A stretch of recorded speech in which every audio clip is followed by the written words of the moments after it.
teman-teman semuanya. Terima kasih sudah menyempatkan waktunya untuk hadir ya di Tubai kita hari ini. Nah, kayak aku ulangi lagi ya. Jadi sebenarnya hari ini tuh kita bakal fokusnya ke latihan soalnya, ke contoh soal UASnya. Nah, aku tanya dulu ke teman-teman, kalian ada yang punya nggak soal UAS tahun 2024, 23 sampai 21? Atau kalian kalau misalnya mau request soal gitu ya, soal latihan atau soal ujian juga boleh ya. Nah, karena kalau untuk hari ini ya kita bakal fokus ambil latihan yang dari 2020 gitu, yang soal PG. Nah, sebenarnya nanti itu kan kemungkinannya esai lagi ya. Jadi jangan kaget ya ntar soal SIK. Kemungkinannya esai lagi, kemungkinannya. Nah, karena yang hari ini aku bakal bahas yang soal PG, jangan dijadikan ini sebagai soal, oh ya ini soal UAS itu enggak ya. Jadikan sebagai soal latihan aja. Ya, jadi jadikan soal latihan aja gitu. Kebayang? Nah, jadi kalau misalnya mau soal yang aslinya pakai yang soal esai. Nah, untuk yang sekarang kita yang biasa-biasa ada dulu ya, yang mudah-mudah dulu lah untuk soalnya ya. Nah, mengingatkan kembali ya, takutnya udah lupa, ada cakupan materinya. Nah, umumnya materi yang paling banyak itu ada dua ya, teman-teman. Dari yang molekular strukturnya ya, struktur molekularnya, nanti dibagi tentang teori-teori molekulnya kayak misalnya kita harus tahu tentang teori VB atau valence bond teori, VBT gitu ya. Ada teori MO, molecular orbital theory. Nah, apa sih yang ngebedain duanya? Apa kelebihan dan kekurangan dari VB, dari MO seperti itu. Ini dibahas lebih detail. Nanti masuknya akan masuk ke bentuk geometri molekul, akan masuk ke itu diagram orbital molekul gitu ya. Jadi materi-materi TPB tolong jangan dilupain. Karena nanti soal-soalnya ada yang persis banget materi TPB ada ya. Nanti kita belajar lagi gitu materi itu. Soalnya juga ada yang seperti itu ya. Nah, kemudian kalau untuk yang lebih dalamnya terkait yang MO sendiri itu dibagi lagi ya. Ada yang ion molekul H2+ gitu ya. Nah, ini untuk yang pemahaman kita lah gitu, untuk yang persamaan Schrödinger, untuk yang molekul mirip ion hidrogen seperti itu ya. Nah, itu yang dasarnya. Baru nanti dimodifikasi lah ketika dia itu sudah bentuknya molekul di atom, yang homonuklir, terus di atom heteronuklir. Terus bedanya apa sih nanti di diagram orbitalnya antara yang homonuklir sama heteronuklir, sama nanti dari persamaan gelombangnya ya. Masih ingat ya, nanti kan ada yang bentuknya ikatan ionik, ikatan kovalen, polar, non-polar, seperti itu gitu ya. Nah, itu nanti dipelajari juga di bagian ini, di atomik, hetero, sama homonuklir. Kemudian yang poliatomik, ini kita membahas lebih detail tentang kalau misalnya dia itu udah lebih dari dua, misalkan seperti itu ya, udah yang lebih ribet lah gitu ya. Termasuk interaksi antar orbital molekulnya, itu di poliatomik gitu. Nah, kemudian kalau udah paham tentang teori-teori dari struktur molekular, kita masuk ke orbital mixing. Ini gampang sih. Ini dasar dari kayak bagaimana cara ngebuat ikatan sigma, ngebuat ikatan pi gitu ya, orbital bonding, anti bonding gitu, orde ikatan kayak gitu. Ini beneran the real materi TPB banget gitu. Ya, jadi kayak kalau misalnya kalian masih ingat materi TPB ya, oke lah, mungkin masih aman lah untuk yang bab 1 sama bab 2 ini. Yang nggak amannya itu paling harus paham persamaan Schrödingernya. Ya, nanti takutnya keluarnya yang bentuk persamaan Schrödinger untuk yang orbital mixingnya. Takutnya gitu ya. Oke. Nah, kemudian yang ketiga ada simetri molekul ya, yang paling abstrak banget ya. Ini membutuhkan kemampuan spasial ruang gitu untuk simetri molekul, operasinya gitu ya. Tabel karakter juga nanti ada contoh soalnya. Nah, ini tuh kalau kalian harus tahu tuh minimal harus paham unsur simetrinya. Ya, perlakuan terhadap molekul itu seperti apa, di mana nanti ketika kita memberikan suatu perlakuan kepada molekul berupa operasi simetri, nanti kita bisa nyatakan dia dalam bentuk matriksnya gitu. Maka nanti kita ada yang punya yang bentuk reducible representation sama irreducible representation. Mana yang bentuk matriks, mana yang bentuk tabel kayak gitu. Ya, itulah. Nanti di simetri molekul kita belajar seperti itu. Kemudian yang keempat, yang paling banyak kedua setelah MO ya. MO tuh paling banyak ke satu. Yang kedua itu spektro. Yang paling pusing spektro juga kebetulan ya. Jadi ya wayahna ya. Rumusnya banyak ya. Tapi nanti di soal kalau ya semoga dosennya baik ya. Biasanya dikasih soal rumusnya aman gitu.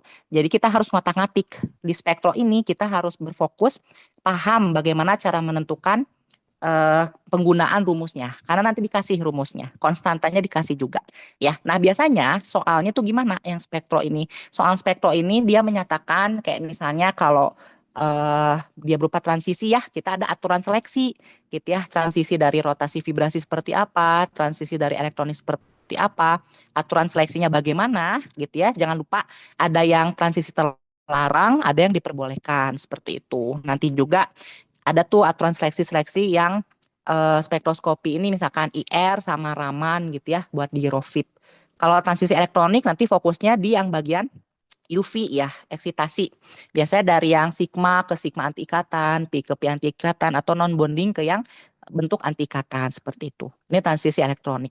Kemudian yang kelima NMR, ini tuh jarang banget ya, tapi ada sih di soal rumus NMR ya. Nanti dikasih rumus NMR, kalian harus fokus ini sih. Kalau di NMR itu kayak ininya. Ini kan kita ngasih pengaruh medan magnet ke inti molekulnya ya untuk menentukan struktur. Biasanya dikasih tahu bilangan gelombang. Nah, harus paham cara nyari bilangan gelombang, chemical shift, pergeseran kimia, ada rumusnya ya, delta. Nah, itu di spektroskopi NMR seperti itu. Ya, ini paling banyak kepake di organik sih memang. Gitu, tapi di nomor bab 5 ini kita fokus di apa namanya penerapan rumusnya seperti apa. Kemudian yang keenam ada term simbol molekul. Nah, term simbol molekulnya lebih mudah sih sebetulnya ya, tapi lebih banyak iya, lebih banyak juga. Ada beberapa aturan baru ya seleksi untuk di term simbol ini, kayak misalnya kita harus mengetahui paritasnya gitu ya, ungerade-geradenya sama yang inversinya. Inversi. Fasanya ya, positif-positif, negatif-negatif kayak gitu. Ya, nanti ada yang di term simbol molekul. Terakhir termostat ya. Termostat ini juga ada contoh soal dari si termodinamika statistik. Biasanya fokusnya kayak ngitung berapa W mikrostat ya. Mikrostatnya berapa jumlahnya, terus berapa jumlah keadaan, terus paling entropi ya, paling mentok-mentok entropi, terus nanti ada tentang partisi, rumus fungsi partisi dari molekul, sama terakhir ensemble. Ensemble juga ada soalnya, kayak gitu ya. Jadi nanti bisa dibaca-baca lagi ya. Nah ini adalah cakupan materinya seperti itu. Oke?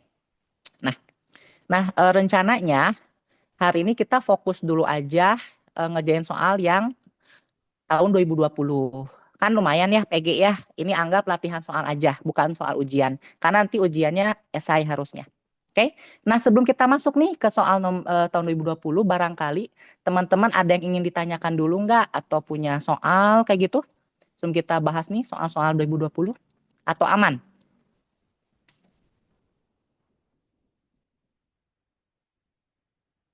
Kalau tidak ada yang request, berarti kita fokus bahas ini aja ya. Aman kira-kira aman-aman? Kalau aman, coba ini ketik 111. Oke, satu orang, nggak apa-apa. Oke, sip. Thank you. Nah, sekarang kita coba ya ke yang tahun 2020. Nah, ini soalnya nomor 1, ini tentang orbital mixing ya. Masih materi TPB. Oh, sebentar. Saya screen-nya belum berubah ya. Wait. Oke, aku ganti dulu. Ya udah ini aja. Nah, oke ya. Kelihatan? Nah, ini nomor satunya. Nah, ditanyakan di soal gitu ya. Manakah ilustrasi berikut yang merupakan ikatan pi? Nah, coba kita perhatikan lagi ya, diingat lagi materi TPB gitu ya setidaknya. Kita harus tahu nih mana sih ketika orbital-orbital itu terhibrid ya, berhibridisasi. Oke, membentuk ikatan ya. Nah, kita harus tahu mana dia ikatan sigma sama ikatan pi. Nah, ini gampangnya adalah lihat orientasinya aja. Ya, paling mudahnya apa? Lihat orientasinya saja. Kalau misalnya ikatan sigma, orientasinya harus face to face. Kebayang? Kepala sama muka, head to head. Kepala sama kepala. Oke? Kalau sigma itu kepala sama kepala. Jadi kayak dia ditumbukin gitu, kepala sama kepalanya. Itu ikatan sigma. Ya. Nah, yang paling gampang, ikatan sigma terbentuk dari orbital S itu sendiri, ya kan? ya, 1S sama 1S sama 1S jadi sigma 1S gitu ya. Ini yang A. Yang A ini pasti ikatan sigma. Syaratnya apa? Jangan lupa kalau ingin ngebentuk ikatan, fasanya harus sama ya. Oke, kita punya kalau misalnya yang A ini ikatan sigma, maka fasanya harus sama. Warna hijau lah ya. Nah, kita punya yang ini positif sama positif juga gitu ya. Nah, kita dapat ikatan sigma seperti itu. Nah, kemudian yang B gimana? Sama juga. Ini ikatan sigma juga ya kan ya? Karena dia head to head gitu ya. Ini plus gitu ya. Overlap di sini gitu ya. Nah, nanti jangan lupa ada integral overlap nih ya. Nah, kemudian kita punya yang C juga sama. Walaupun orbital P sama P ya kan ya. Kita anggap ini sejajar sumbu X berarti PX PX. Ini tetap ikatan sigma ya. Ini positif, tetap ikatan sigma. Berarti bukan ini jawabannya ya. Nah, kemudian kita lihat yang ini. Nah, yang ini bukan berupa representatif yang bagus kalau yang D ya. Ini tidak membentuk ikatan sigma atau tidak membentuk ikatan pi. Kenapa? Karena kalau misalnya kita lihat seperti ini, kalau yang ini kan satu fasa ya, positif ya. Tapi kalau orbital pi, kita tahu dia punya fasa yang berbeda antara yang atas sama yang bawah, positif negatif. Maka kita punya ini tuh interferensinya saling menghilangkan. Yang satu konstruktif, yang satu destruktif. Nggak mungkin terbentuk ikatan. Kebayang? Nah, yang ini bukan. Yang D sangat-sangat tidak mungkin. Dia tidak ngebentuk ikatan. Ya, kebayang? Karena dia saling menghilangkan ya interferensinya. Nah, jawabannya yang E ya. Nah, kenapa bisa yang E? Nah, kalau yang E, yang ikatan pi, ini tuh dia ikatannya terjadi interaksi ya, overlapnya secara face to face. Nah, kita punya ini gitu ya. Kayak kita gambar ini orbitalnya, di sini PZ lah ya. Jangan PZ, PY. Nah, sumbu Y. Nah, terus kita punya di sini lagi sumbu apa? Si orbital P-nya ya. PY ya. Ini positif misalkan ya. Ini positif, yang ini negatif gitu ya. Nah, ini akan berinteraksi kan, overlap ya. Nah, ini dia harus face to face, muka sama muka. Berarti kita dapat, oh iya karena dia face to face, maka kita tahu dia itu ikatan pi ya. Nah, oke, gitu ya. Jadi biasanya kalau yang melibatkan satu lobus P gitu ya sama satu bola dari si orbital S, ya dia sigma. Tapi kalau yang dua-duanya dia berinteraksi, yang positif-positif, yang negatif-negatif gitu ya, ada dua lah yang berinteraksi, maka dia ikatan pi, membentuk hibrida pi ya. Gitu ya, dia pi 2 px gitu ya. Seperti itu. Aman sampai sini? Aman ya. Nomor 1 masih mudah ya. Oke. Nah, sekarang ke nomor 2. Nah, ini cara mudahnya adalah coba ingat kembali teori-teori yang udah kalian pelajari selama TPB sampai ke SIK ini. Ya. Nah, ini gampang ya. Ini nggak perlu dicoret-coret ya. Jadi kalian pasti harus bisa lah. Yang ini nggak usah dicoret-coret, tapi kalian harus tahu aja. Apa sih yang ngebedain ya si VB sama MO? Kebayang? Ya. Perbedaannya apa? Nah, VB atau teori ikatan valensi ya, valence bond teori ini, dia menjelaskan ikatan kimianya sebagai apa? Dia itu menjelaskan ikatan kimianya sebagai tumpang tindih orbital atom yang setengah terisi. Nah, di mana kalau misalnya dia ada pasangan elektron yang terlokalisasi di antara dua atom, dia itu dianggap, oh iya dia ngebentuk ini ikatan gitu. Kebayang? Karena dianggap orbitalnya itu setengah-setengah terisinya. Maka ketika orbital itu ingin stabil kan harus terisi penuh dong, ya enggak? Maka dia ketika ingin terisi penuh gitu ya, si setengah tambah setengah jadi satu gitu ya. Oh iya, dia jadi bonding aja. Nah, kelemahannya adalah dia nggak bisa, kalau si VB ini nggak bisa menjelaskan teori anti bondingnya. Nggak bisa, karena dianggap molekul semua berikatan. Tidak ada orbital anti ikatan. Nah, itu kelemahan dari si VB. Kebayang? Nah, kalau mau cara cepatnya gitu ya, yang cara, oh iya ini gampang, ini VB, ini MO. Adalah kalian perhatikan atom pusat. Atom pusat kalau misalnya dia ada PeB, pasti memungkinkan elektron PeB itu kan nggak berikatan semua kan, karena PeB kan ada yang berikatan, ada yang tidak. Kalau atom pusatnya ada PeB, kebayang, maka nggak semua elektronnya dipakai ikatan. Karena nggak semua elektron dipakai berikatan, maka ada dong kemungkinan elektron yang dia menempati orbital anti bondingan ya. Nah itu nggak bagus karena itu nggak bisa dijelasin oleh VB. VB gugur gitu. Kebayang? Karena ada nih elektron yang menempati orbital antibonding. Terus yang kedua, ada gaya tolak, Vesper. Ya. Nah, kalau kita tahu kalau si VB ini tuh teori yang ideal banget. Ya, jadi apa-apa sudutnya ambil sudut geometri aja. Misalnya yang paling gampang itu sudut yang beneran bulat ya, nggak yang koma-koma. Kayak misalnya sudut segitiga planar 120 gitu ya, linear 180. Terus kita punya eh, 90 sama 120 buat oktahedral misalkan ya. Nah, itu adalah geometri molekul yang atom pusatnya tidak memiliki PEB kan, maka sudutnya sempurna. Dia bilangan bulat. Oke, itu bagus dijelaskan oleh Vibe. Vibe bagus menjelaskan molekul-molekul yang nggak punya PEB, nggak ada gaya tolak yang menyebabkan pembentukan sudut yang tidak jadi bilangan bulat gitu ya, koma-koma gitu ya. Atau si Vibe ini tuh hanya fokus di ikatan aja. Kalau atom pusat ini dia semuanya berikatan dengan atom tepi, oke itu bagus berarti. Karena itu paling mudah dijelaskan oleh Vibe. Nggak apa-apa, nggak perlu orbital antibonding, nggak apa-apa, nggak masalah. Seperti itu. Gampangnya gitu ya. Nah, sekarang kalau kita lihat dari A, B, C, D, E, nah tadi caranya. Kalau misalnya lihat atom pusat dulu ya. Atom pusatnya, kita lihat ada nggak PEB-nya. Nah, kalau yang ada PEB-nya, misalkan yang A ya ada ya, atom O-nya, atom pusat, ada PEB, oke ada.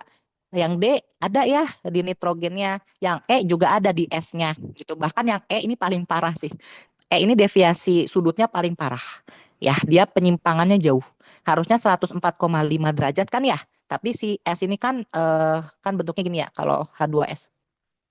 Nah, ini tuh nggak pas banget, nggak 104,5, tapi bahkan 92 kalau secara empiris. Nah, itu udah gagal. Sama VB itu nggak bisa. Karena VB ini hanya geometri sederhana. Ingat ya, valence bond teori hanya menjelaskan atau bagus untuk menjelaskan geometri sederhana. Contohnya segitiga planar, tetrahedral, oktahedral, atau yang linear tanpa ada PEB. Itu VB. Ya, bagusnya seperti itu. Karena nanti sudut yang terbentuknya ya nggak jauh-jauh sih sama geometri aslinya gitu ya. Kalau ini kan jauh ya, theta. Si H2S itu dia sekitar 92 derajat gitu ya.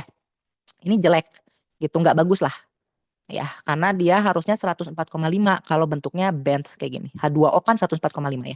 Nah, tapi kenapa H2O juga nggak bagus? Karena ada PEB, ada getolak. Itu menyebabkan nanti si eh, si molekulnya gitu ya. Dia ada getolakan sehingga dia akan ngebentuk sudutnya dia nggak bilangan bulat seperti itu. Oke. Ya, dan pasangan elektronnya itu enggak terlokalisasi, tidak terlokalisasi pasti di atom O atau H enggak, tapi terdistribusi merata gitu. Karena PB kan bergerak bebas ya. Nah, kalau ikatan, pasangan elektron ikatan gitu ya, kayak misalnya nih yang paling gampang, yang linear dulu deh, CO2 misalkan ya. Atom pusatnya kan O ya, C kan, atom pusatnya C. C ini nggak punya PEB, semuanya berikatan dengan O. Oleh karena itu, ya distribusi elektronnya dia merata. Udah pasti ada di antara ketiga atom. Itu udah pasti. Kebayang? Oke, berarti dijelaskan oleh VB bagus. Ya, kebayang sampai sini? Ya, gitu. Jadi dia terlokalisasi di antara tiga ini. Iya, dia udah pasti terlokalisasi. Tapi kalau H2O ada PEB tuh, dia gerak bebas kemana-mana. Itu nggak terlokalisasi. Jadi nggak bagus. Yang A enggak, yang D enggak, yang E enggak. Nah yang C kenapa enggak? C2H2. C2H2 kan bentuknya gimana sih? Kita punya, sini aja ya. C2H2 kan ini ya, ada ikatan pi kan ya.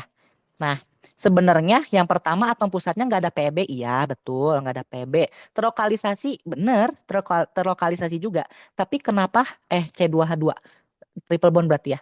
Nah, tapi kenapa sih si ini tuh nggak kurang bagus gitu ya?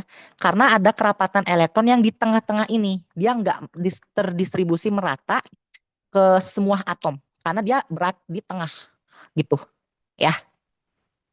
Bayang, maka oleh VB ya kurang bagus sih sebetulnya.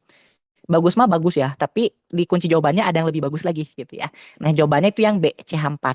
Yang pertama, atom pusatnya dia nggak ada PEB. Yang kedua adalah ikatannya dia semua berikatan kan, terlokalisasi semua dan simetris. Ingat, CH4 molekul simetri tinggi. Kalau dia molekul simetri tinggi, dia simetris ya, distribusi elektronnya menyebarnya merata. Panjang ikatannya sama semua, sudutnya sama semua. Aman ya. Tidak ada yang berat sebelah distribusinya. Oke, berarti CH4 adalah molekul yang paling bagus dijelaskan melalui Fib.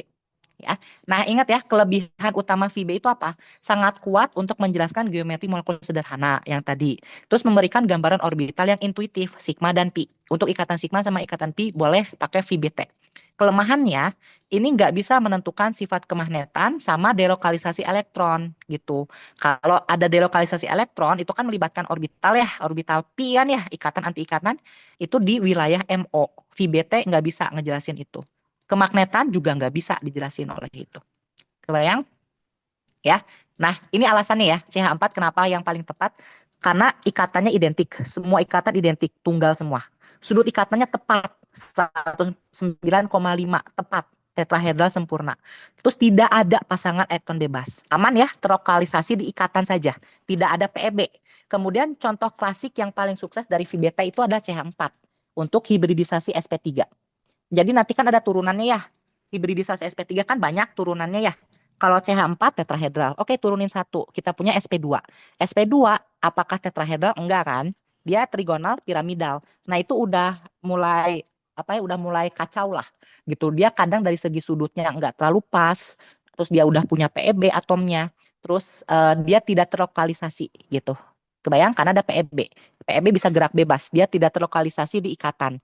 Ya, gitu. Terus turunin lagi SP3, SP2, terus SP ya, sistem SP misalkan yang linear gitu. Atom pusatnya pasti banyak PEB-nya itu. Ya, dia nggak bagus lah kayak gitu. Aman ya sampai sini ya? Oke. Nah, sekarang kita coba ke yang nomor 3. Nah, manakah ungkapan yang tepat menghitung luas daerah S? Nah, oke. Nah, coba ingat kembali gitu ya. Kalau kita nyatakan ini sebagai fungsi orbital gitu ya. Fungsi gelombang orbital sih sebetulnya. Ya, kita punya ini fungsi gelombang orbital gitu ya. Si V ya. V1 sama V2 artinya bisa jadi dua atom yang sama atau berbeda. Ya. V1 sama V2 itu bisa homonuklir atau heteronuklir gitu ya. Oke. Nah, ini fungsi gelombang orbital. Nah, ingat, masih ingat kalau misalnya kita punya orbital bonding ya, kita basisnya aja lah. Kita pisahin aja deh. Oke, misalnya kita punya orbital bonding. Orbital bonding kan tadi syaratnya apa? Fasanya harus sama semua, ya kan ya? Terus dia akan ngebentuk ikatan kan ya? Nah, coba perhatikan dari fungsi gelombangnya. Kalau bonding yang sederhana dulu ya. Misalkan kita ambil contohnya gini aja. Tebal banget. Contohnya kita punya H2 dulu deh. Nah, H2A, H2 ini kan kita punya seperti ini. Nah, kita bedakan misalkan ini kita punya HA, ini HB ya. Nah, gimana cara merepresentasikan bentuk fungsi gelombang ikatan orbital bonding dari H2 gitu ya. Nah, ini yang umumnya dulu ya. Kita misalkan fungsi gelombangnya pesi ya. Ya, pesi misalkan. Pesinya yang kecil boleh, yang gede boleh lah gitu ya, terserah. Nah, pesi ini untuk pesi H2 yang bonding berarti kan ya. Yang bonding kan gak ada asterisnya. Oke. Maka kita punya ya adalah interferensi konstruktif. Syaratnya apa? Interferensi konstruktif. Ya. Nah, yang positif sama positif dia sefasa kan ya. Kalau sefasa berarti tinggal dijumlah aja fungsi gelombangnya. Kebayang? Ya. Nah, kita pecah lagi gitu ya. A sama B. Nah, maka kita punya pesi A ditambah dong dengan pesi B gitu ya. Nah, tapi hati-hati. Kalau ingin memunculkan makna fisis, ya makna fisisnya oke, dia itu orbitalnya bonding nih. Dia berikatan, interferensi konstruktif. Nah, jangan hanya menyatakan dalam bentuk fungsi gelombangnya aja, ada yang kurang.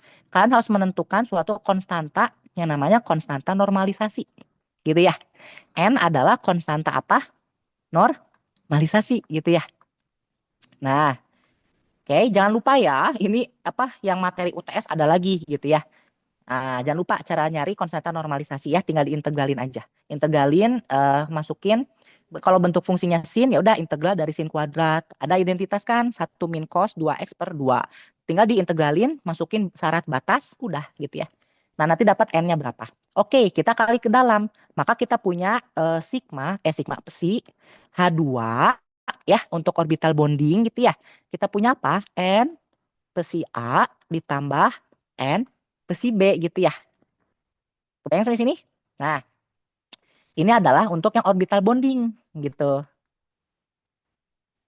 Nah, Artinya dia ngebentuk ikatan ya. Nah, kalau misalnya antibonding gimana nih? Yang ada si asterisk itu, yang ada bintang. Kayak kita punya H2 asterisk, ya enggak? Oke. Nah, artinya kalau dia antibonding berarti kan beda fasa ya. Nah, kita punya gelombangnya seperti ini. Yang satu positif misalkan sama yang satu negatif. Apakah bisa menghasilkan orbital hibrid? Enggak, ya. Nah, ini kan destruktif ya. Kita punya interferensi destruktif. Kalau interferensi destruktif ya, kalau di persamaan matematikanya gimana? Dia bentuknya selisihnya, pengurangannya, karena kan saling meniadakan, saling menghilangkan gitu ya. Maka kita punya ini adalah interferensi destruktif gitu ya. Nah, maka kita bisa dong nyatakan dia sebagai pengurangan antara ya pesi A dikurang pesi B atau dibalik juga nggak apa-apa karena homonuklir nggak masalah ya. Kita punya pesi A dikurang pesi B. Ingat, harus dikasih konstanta normalisasi ya. Oke, maka kita punya N pesi A dikurangin N pesi B gitu. Kebayang? Maka kita punya, oh ya ini orbital antibonding seperti itu. Ya, gitu aja. Aman? Nah, tapi kalau dari grafiknya gimana? Oke, ini adalah yang antibonding ya, orbital antibonding. Kalau grafiknya ya tergantung bentuknya ya. Biasanya kan udah belajar ya di praktikum kan. Ingat-ingat lagi ya materi praktikum. Grafiknya tuh kan gini ya. Kalau yang apa namanya? Grafik apa kurva ya? Kurva ya. Grafik kurva lah. Ya adalah biarin. Grafik kurva. Grafik kurva untuk yang bonding gitu misalkan ya. Kita punya orbital bonding. Kalau orbital bonding tuh ya tinggal diituin aja. Kayak tadi tuh yang di soal tuh orbital bonding kan untuk yang hibridnya. Maka kita punya bentuknya ya gini aja lah. Ini set. Nah, misalnya kita punya gini ini. Nah, ini potensinya sini ya. Terus ini ada yang apa namanya? Nyatu, ada yang gabung. Set gitu. Nah, ini tuh maksudnya hibridnya di sini ya, S. Nah, kenapa S? Ini tuh menyatakan integral overlap gitu ya. Gitu. Integral overlap. Nah, kebayang sampai sini? Nah, ini kita punya misalkan ini yang A lah. Ini pesi A ya. Ini pesi A misalkan ya. Kalau ini yang pesi B-nya gitu. Ya udah dijumlahkan. Enggak, walaupun enggak semua sih, memang enggak semua. Cuman yang daerah overlapnya aja kita nyatakan dia sebagai integral overlap. Nah, berarti yang mana sih apa namanya? Apa persamaan matematikanya? Matematika ngeri banget ya. Persamaan fisisnya ya. Secara fisisnya kita punya orbital bonding H2 ya udah yang tadi yang udah kita ituin. Kita punya N pesi A ditambah N pesi B kan ya. Udah ini jawabannya gitu. Kebayang? Nah, ini kan persamaan dari yang di soalnya kan. Tapi kan yang ditanya soal itu S-nya, bukan si persamaan si V ini. Nah, cara nyari S itu adalah gimana kalau kita ingin menghasilkan makna fisis? Kita harus mengintegralkannya ya. Ini kan integral overlap ya. Maka kita punya si S ini. Sebentar ya. Oke, kalau ada yang ini tanyakan, tanyain aja ya teman-teman. Kayak kita punya integral overlap yang S ini dinyatakan dengan apa? Kita punya S gitu ya sama dengan integral. Ini ada batasnya ya, tapi kita abaikan dulu batasnya. Ini integral tak tentu dulu. Kita punya yang tadi V ya bentuknya. Nah, kalau yang terapin di H2, kita punya pesi A dikali pesi B. Gitu aja. Dia tahu ya, karena spasial ruang. Ya, kalau simbolnya V ya udah. Kita pakainya V misalkan ya. Ya udah, maka kita punya integral V apa? VA atau V1 lah, terserah lah. Pokoknya nanti sesuaikan aja dengan soalnya ya. VA, VB dia tahu gitu. Udah ini jawabannya gitu ya. Yang ini. Yang ini jawabannya. Bayang sampai sini? Gitu.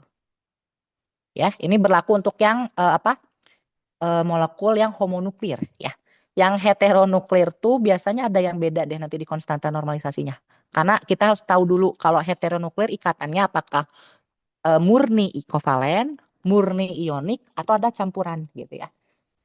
Nah, ini jawabannya ya yang A ya. Betul? Ini pakainya V1, V2 atau VA, VB terserah ya. Nah, ini jawabannya yang A. Nah, pertanyaannya loh, kok kenapa sih nggak yang dimasukin operator yang ada si HH itu, si Hamiltonian gitu ya. Nah, bedakan makna fisisnya. Kalau ini menyatakan overlap proses, ya, overlap atau prosesnya, ya, proses membentuk yang bondingnya. Tapi kalau kalian masukin H, si Hamiltonian, operator Hamiltonian, itu bukan menyatakan dia overlap, bukan.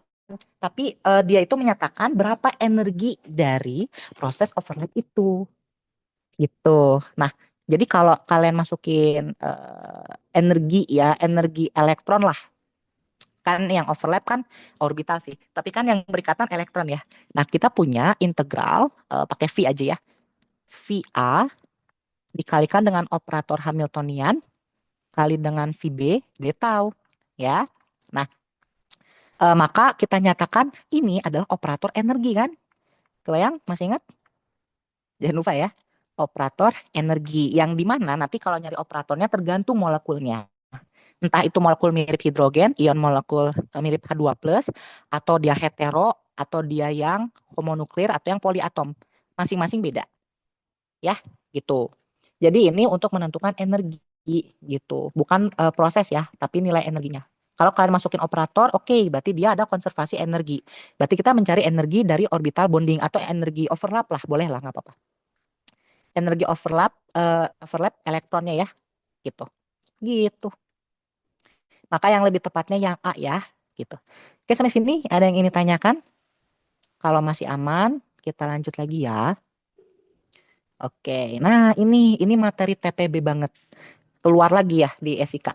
Oke, nomor 4. Nah, pernyataan molekul pernyataan mengenai molekul di atom homonuklir berikut yang benar adalah apa? Nah, ini mau nggak mau harus dicek satu-satu sih sebetulnya. Cuman gini aja. Kalau kalian udah pasti sama satu jawaban, ya nggak apa-apa, langsung pilih aja itu gitu ya. Kita anggap sebagai latihan dulu ya. Nah, yang A misalkan kita cek dulu ya. O22- tidak ditarik oleh medan magnet. Oke, berarti ini ada hubungannya dengan medan magnet. Nggak bisa pakai VBT. Ini harus pakai MOT. Teori si MO itu gitu ya. Nah, maka konsekuensinya adalah harus bikin diagram orbital molekulnya biar paham gitu ya. Maka kita harus gambar dulu nih si MO-nya. Nah, kayak gini dulu deh. Kita jumlahin elektron total dulu ya. Kan kita punya O22- kan. Maka kita punya berapa total elektron? Total elektronnya berapa guys? 8 tambah 8, 16. Tambah 2, 18 ya. Nah, 18 elektron kan? Gini. Nah, sekarang si 18 elektron ini coba distribusikan dulu ke apa namanya?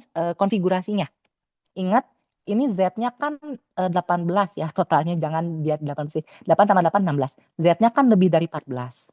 Nah, ini rumus jitunya ya, hafalan jitu. Kita punya urutannya sigma pipi, pipi anti ikatan, sigma pipi ya, sigma anti ikatan. Nah, ini hafalan jitunya. Apa? Kita punya apa? Kita punya sigma pipi ya, pipi sigma. Oh, pi-nya kurang satu ya. Sebentar. Oh ya, sorry, kurang satu. Pi-nya kurang satu, kasihan. Benar deh, udah pas. Kita punya sigma anti ikatan. Nah, kita punya sigma pipi, pipi sigma. Ini hafalan jitunya. Kalau lebih dari 14 ya. Nah, sekarang gambar, sorry, konfigurasinya dulu. Kalian bikin konfigurasi molekulnya. Masih ingat cara bikin konfigurasi molekul? Nah, caranya gimana? Kalian urutin dari sigma 1s boleh lah. Sigma 1s2 ya kan ya. Terus kita punya sigma 1s2 anti ikatan. Masih sigma lagi tapi sigma 2s kan ya. Sigma 2s ikatan. Sigma 2s anti ikatan.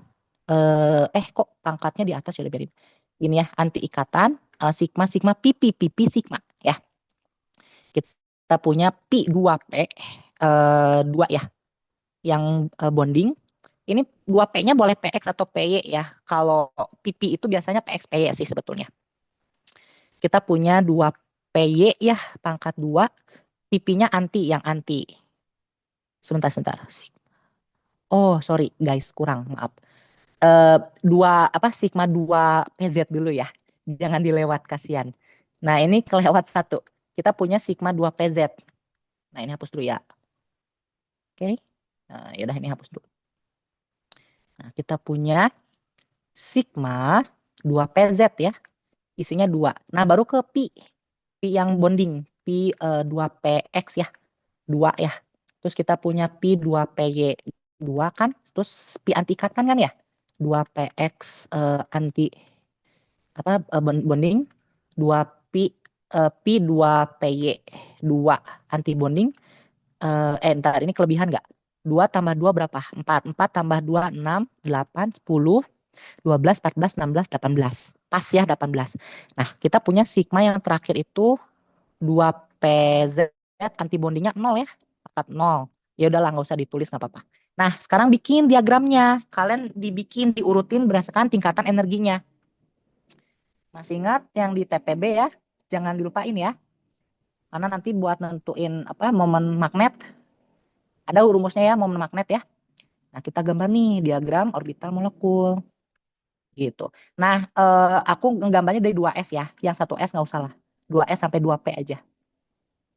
Si O2 2 min gitu ya. O2 2 min. Oke, kita gambar gini. Set, ini energi ya. Oke, kayaknya nggak cukup jadi ke bawahin dulu dikit. Oke, kita gini. Set. Oke, nah misalnya kita punya cara bikinnya.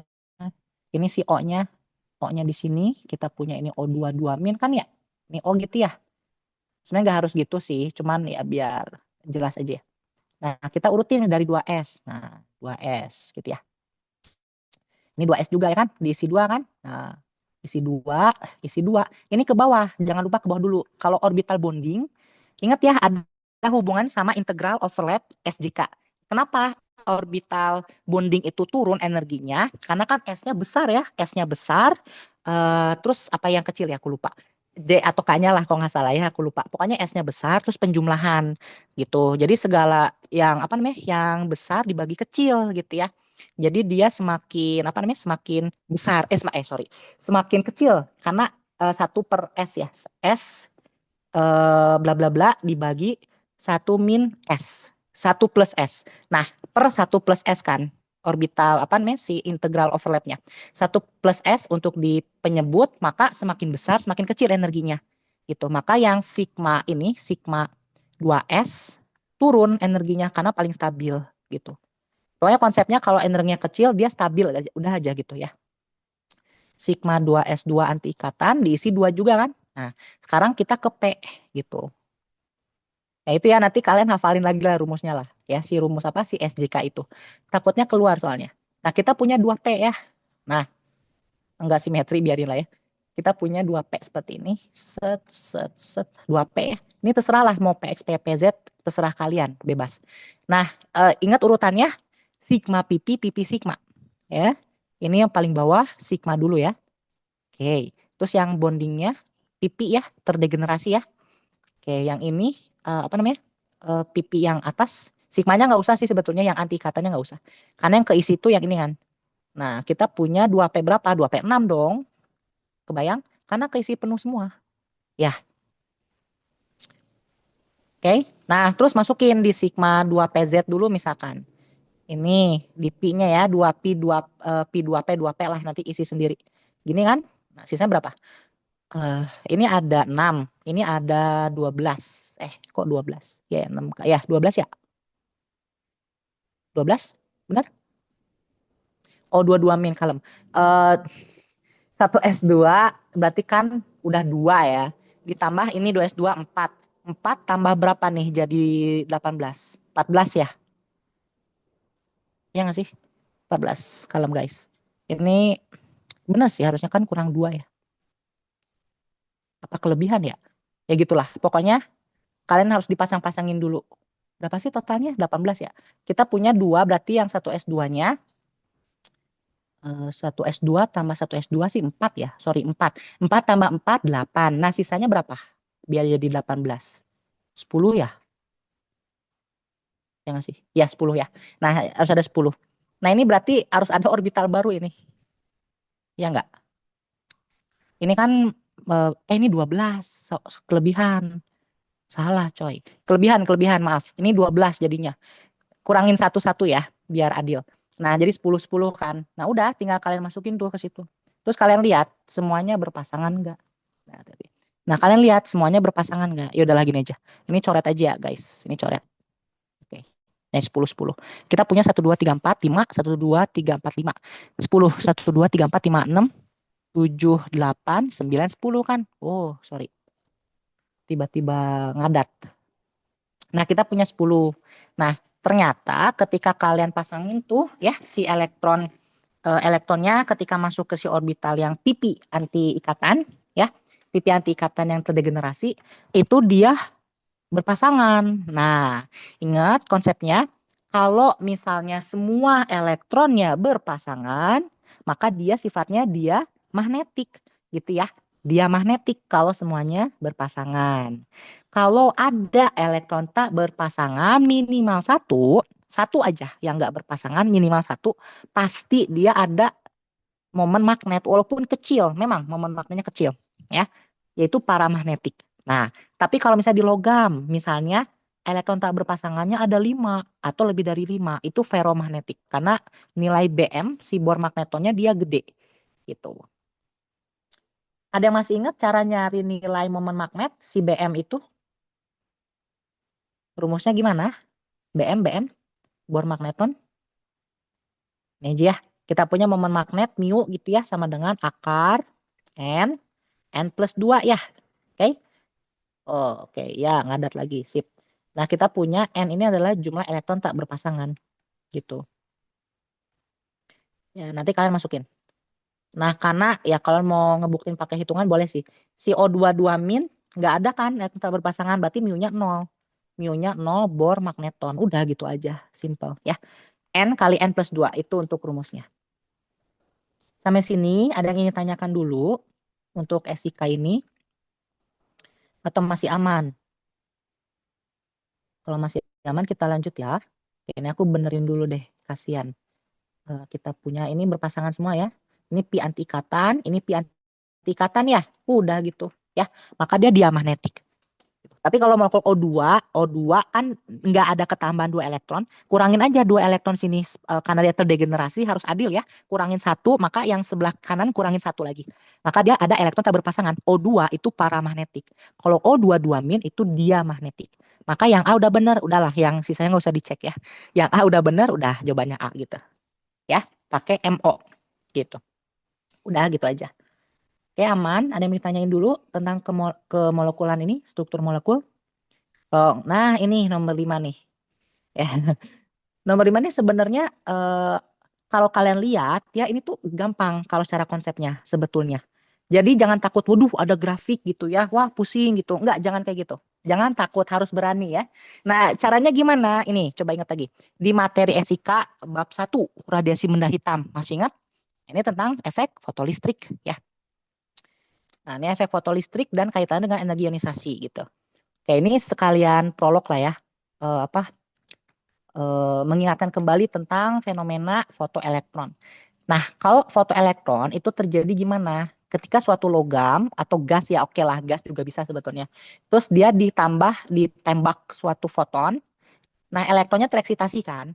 Tapi kalau energinya cukup, energi foton lebih besar daripada energi ambang atau energi elektron, maka dia kepental. Dia bisa terionisasi gitu. Ya ginilah aku ingat kembali konsep fotoelektron. Konsep dari fotoelektron ya. Nah, dan ada satu rumus yang harus kalian hafalin gitu. Mau nggak mau harus hafal karena nggak dikasih di situ. Fotoelektron itu gimana? Jadi ketika suatu logam umumnya atau suatu gas atau molekul lain lah, ketika dia ditembak foton gitu ya. Nah, kita punya inilah ya, kita punya He kan tadi ya.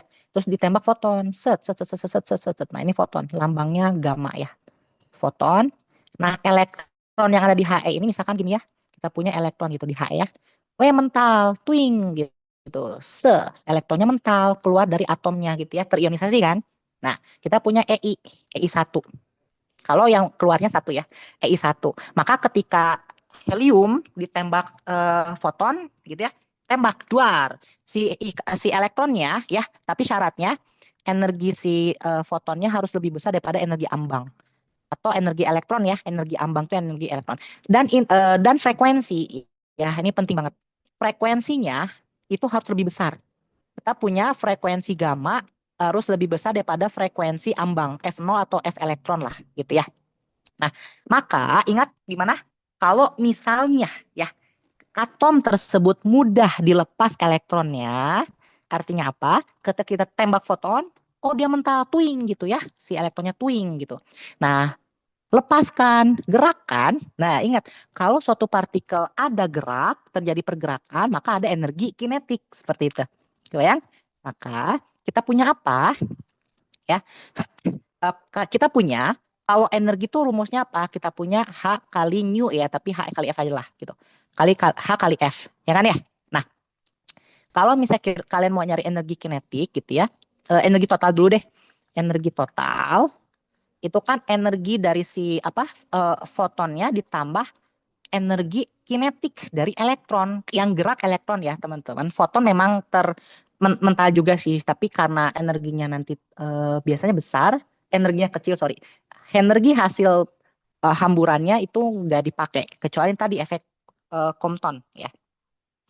Nah atau total ini tuh kalau nggak salah V V ya fungsi kerja logam lah gitu ya atau omega atau V gitu kalau nggak salah.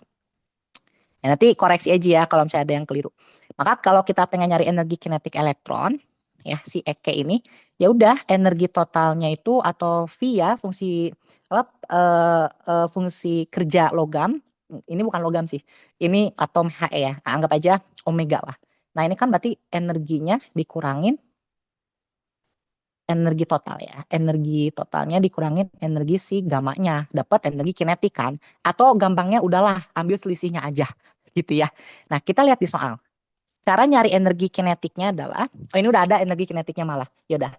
Nah, jika panjang gelombang ini tuh agak ambigu ya. Kalau disebut panjang gelombang kan harusnya lambda ya. Tapi ini satuannya energi, guys. Jadi jangan salah ya. Ini energi. Jadi jangan masukin 21,22 nanometer. Enggak, ini energi. Ini kayaknya pipo atau enggak agak ambigu ini soalnya. Bukan panjang gelombang. Tapi energi pada panjang gelombang tertentu untuk helium ini adalah 21,22 elektron volt. Nah, maka fotoelektron tersebut berasal dari orbital apa? Nah, cara nyarinya adalah cari energi ikatan. Ya, energi ikatan supaya si elektron itu dia bisa mental gitu, bisa twing gitu ya, bisa copot dari si He-nya. Nah, caranya gimana? Caranya pakai rumus tadi. Kita punya energi kinetik sama energi radiasinya. Ya ini kan energi apa nih? Ini bukan panjang gelombang ya. Agak sesat ini. Energi si He-nya. Energi radiasi ya si helium ini. Oh, oh paham. Jadi, oke. Jadi kita pakainya sinar helium ternyata ya, radiasi He. Jadi fotonnya pakai foton untuk gelombang helium. Kita tembakin ke logam. Ya ini udah bener sih. Konsepnya udah bener. Nah, berarti kayak ini kita agak otak-atik dikit. Kita cari dulu untuk energi foton dan energi ikatan. Nah, oh berarti ini bukan energi total ya guys, itu energi foton. Energi foton itu adalah energi ikatan ditambah energi kinetik. Nah, ini bukan total ya. Ini colot lah. Ini energi foton. Nah, maka energi foton tuh gimana nyarinya? Ikatan, ya ini bukan gamma tapi ikatan. Nanti aku benerin lah buat kalian baca-baca lagi. Ditambah Eka ya. Ini udah bener Eka. Nah, kan dikasih taunya si Eka sama E foton kan. Kalian cari energi ikatnya. Energi ikat antara elektronnya dengan si atomnya. Nah, caranya gimana? Tinggal dikurangin kan? Sebentar ya, agak ngelek. Nah, kita punya si energi ikatan. Energi ikatan, ini salah ya, rumusnya jangan pakai ini. Kita punya energi ikatan itu adalah energi foton dikurang energi kinetik si elektron, Eke ya. Yaudah, kurangin aja si fotonnya tadi 20 berapa? 21,22. Nah, masukin 21,22 elektron volt, nggak apa-apa, tetap pakai elektron volt aja. Dikurangin yang kinetiknya 2,5.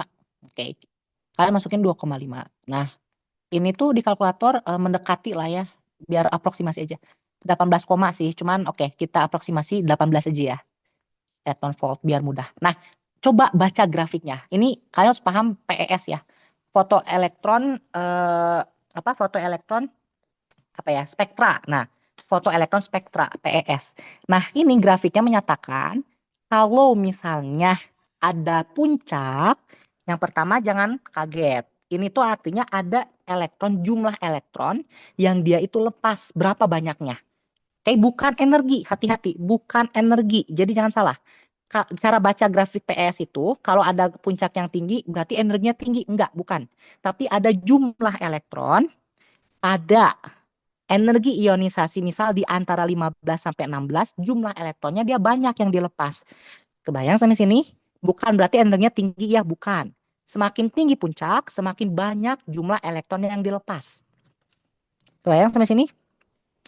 Ya, coba ingat kembali tentang ionisasi. Kalau misalnya kita punya, kalian mau apa? Ya gampang lah ya, kita misalkan ionisasi apa misalnya? Na deh ya, Na11 kan. Kita punya dia bentuknya apa? Neon 3s1 ya. Nah, kita punya dong kalau misalnya kita ionisasikan 3s1 jadi 3s0 tambah elektron, maka kita punya si Na ini kita ionisasi kan jadi Na plus, ya enggak? Ya kita copot satu ya, ditambah elektron kan ya. Kita punya energi ionisasi tingkat 1. Energi ionisasi tingkat 1 itu kan bisa dibilang kecil sih. Kenapa? Karena mudah melepasnya. Gampang banget 3s1 itu dilepas. Bahkan nggak butuh energi sih gitu ya. Na kan reaktif ya. Dia energi ionisasinya X lah gitu. Nah, maka yang dilepas itu satu elektron, cuma satu elektron gitu. Energi ionisasinya dia masih cukup rendah ya. Nah, satu elektron muncul nih puing gitu. Ini satu elektron misalkan. Contohnya kalau kasusnya Na ya, gitu satu elektron. Tapi misalkan lagi kayak misalnya di antara 15 sampai 16 kita kasih contohnya misalkan apa si Mg. Mg ya, kita punya Mg12, maka kita punya dia neon 3s2 ya. Nah, 3s2 kemungkinannya kalau di antara rentang segitu jumlah elektron yang dilepasnya bisa jadi lebih banyak, bisa jadi tergantung jumlah nilai elektron voltnya. Berapa sih siapa namanya? Apa?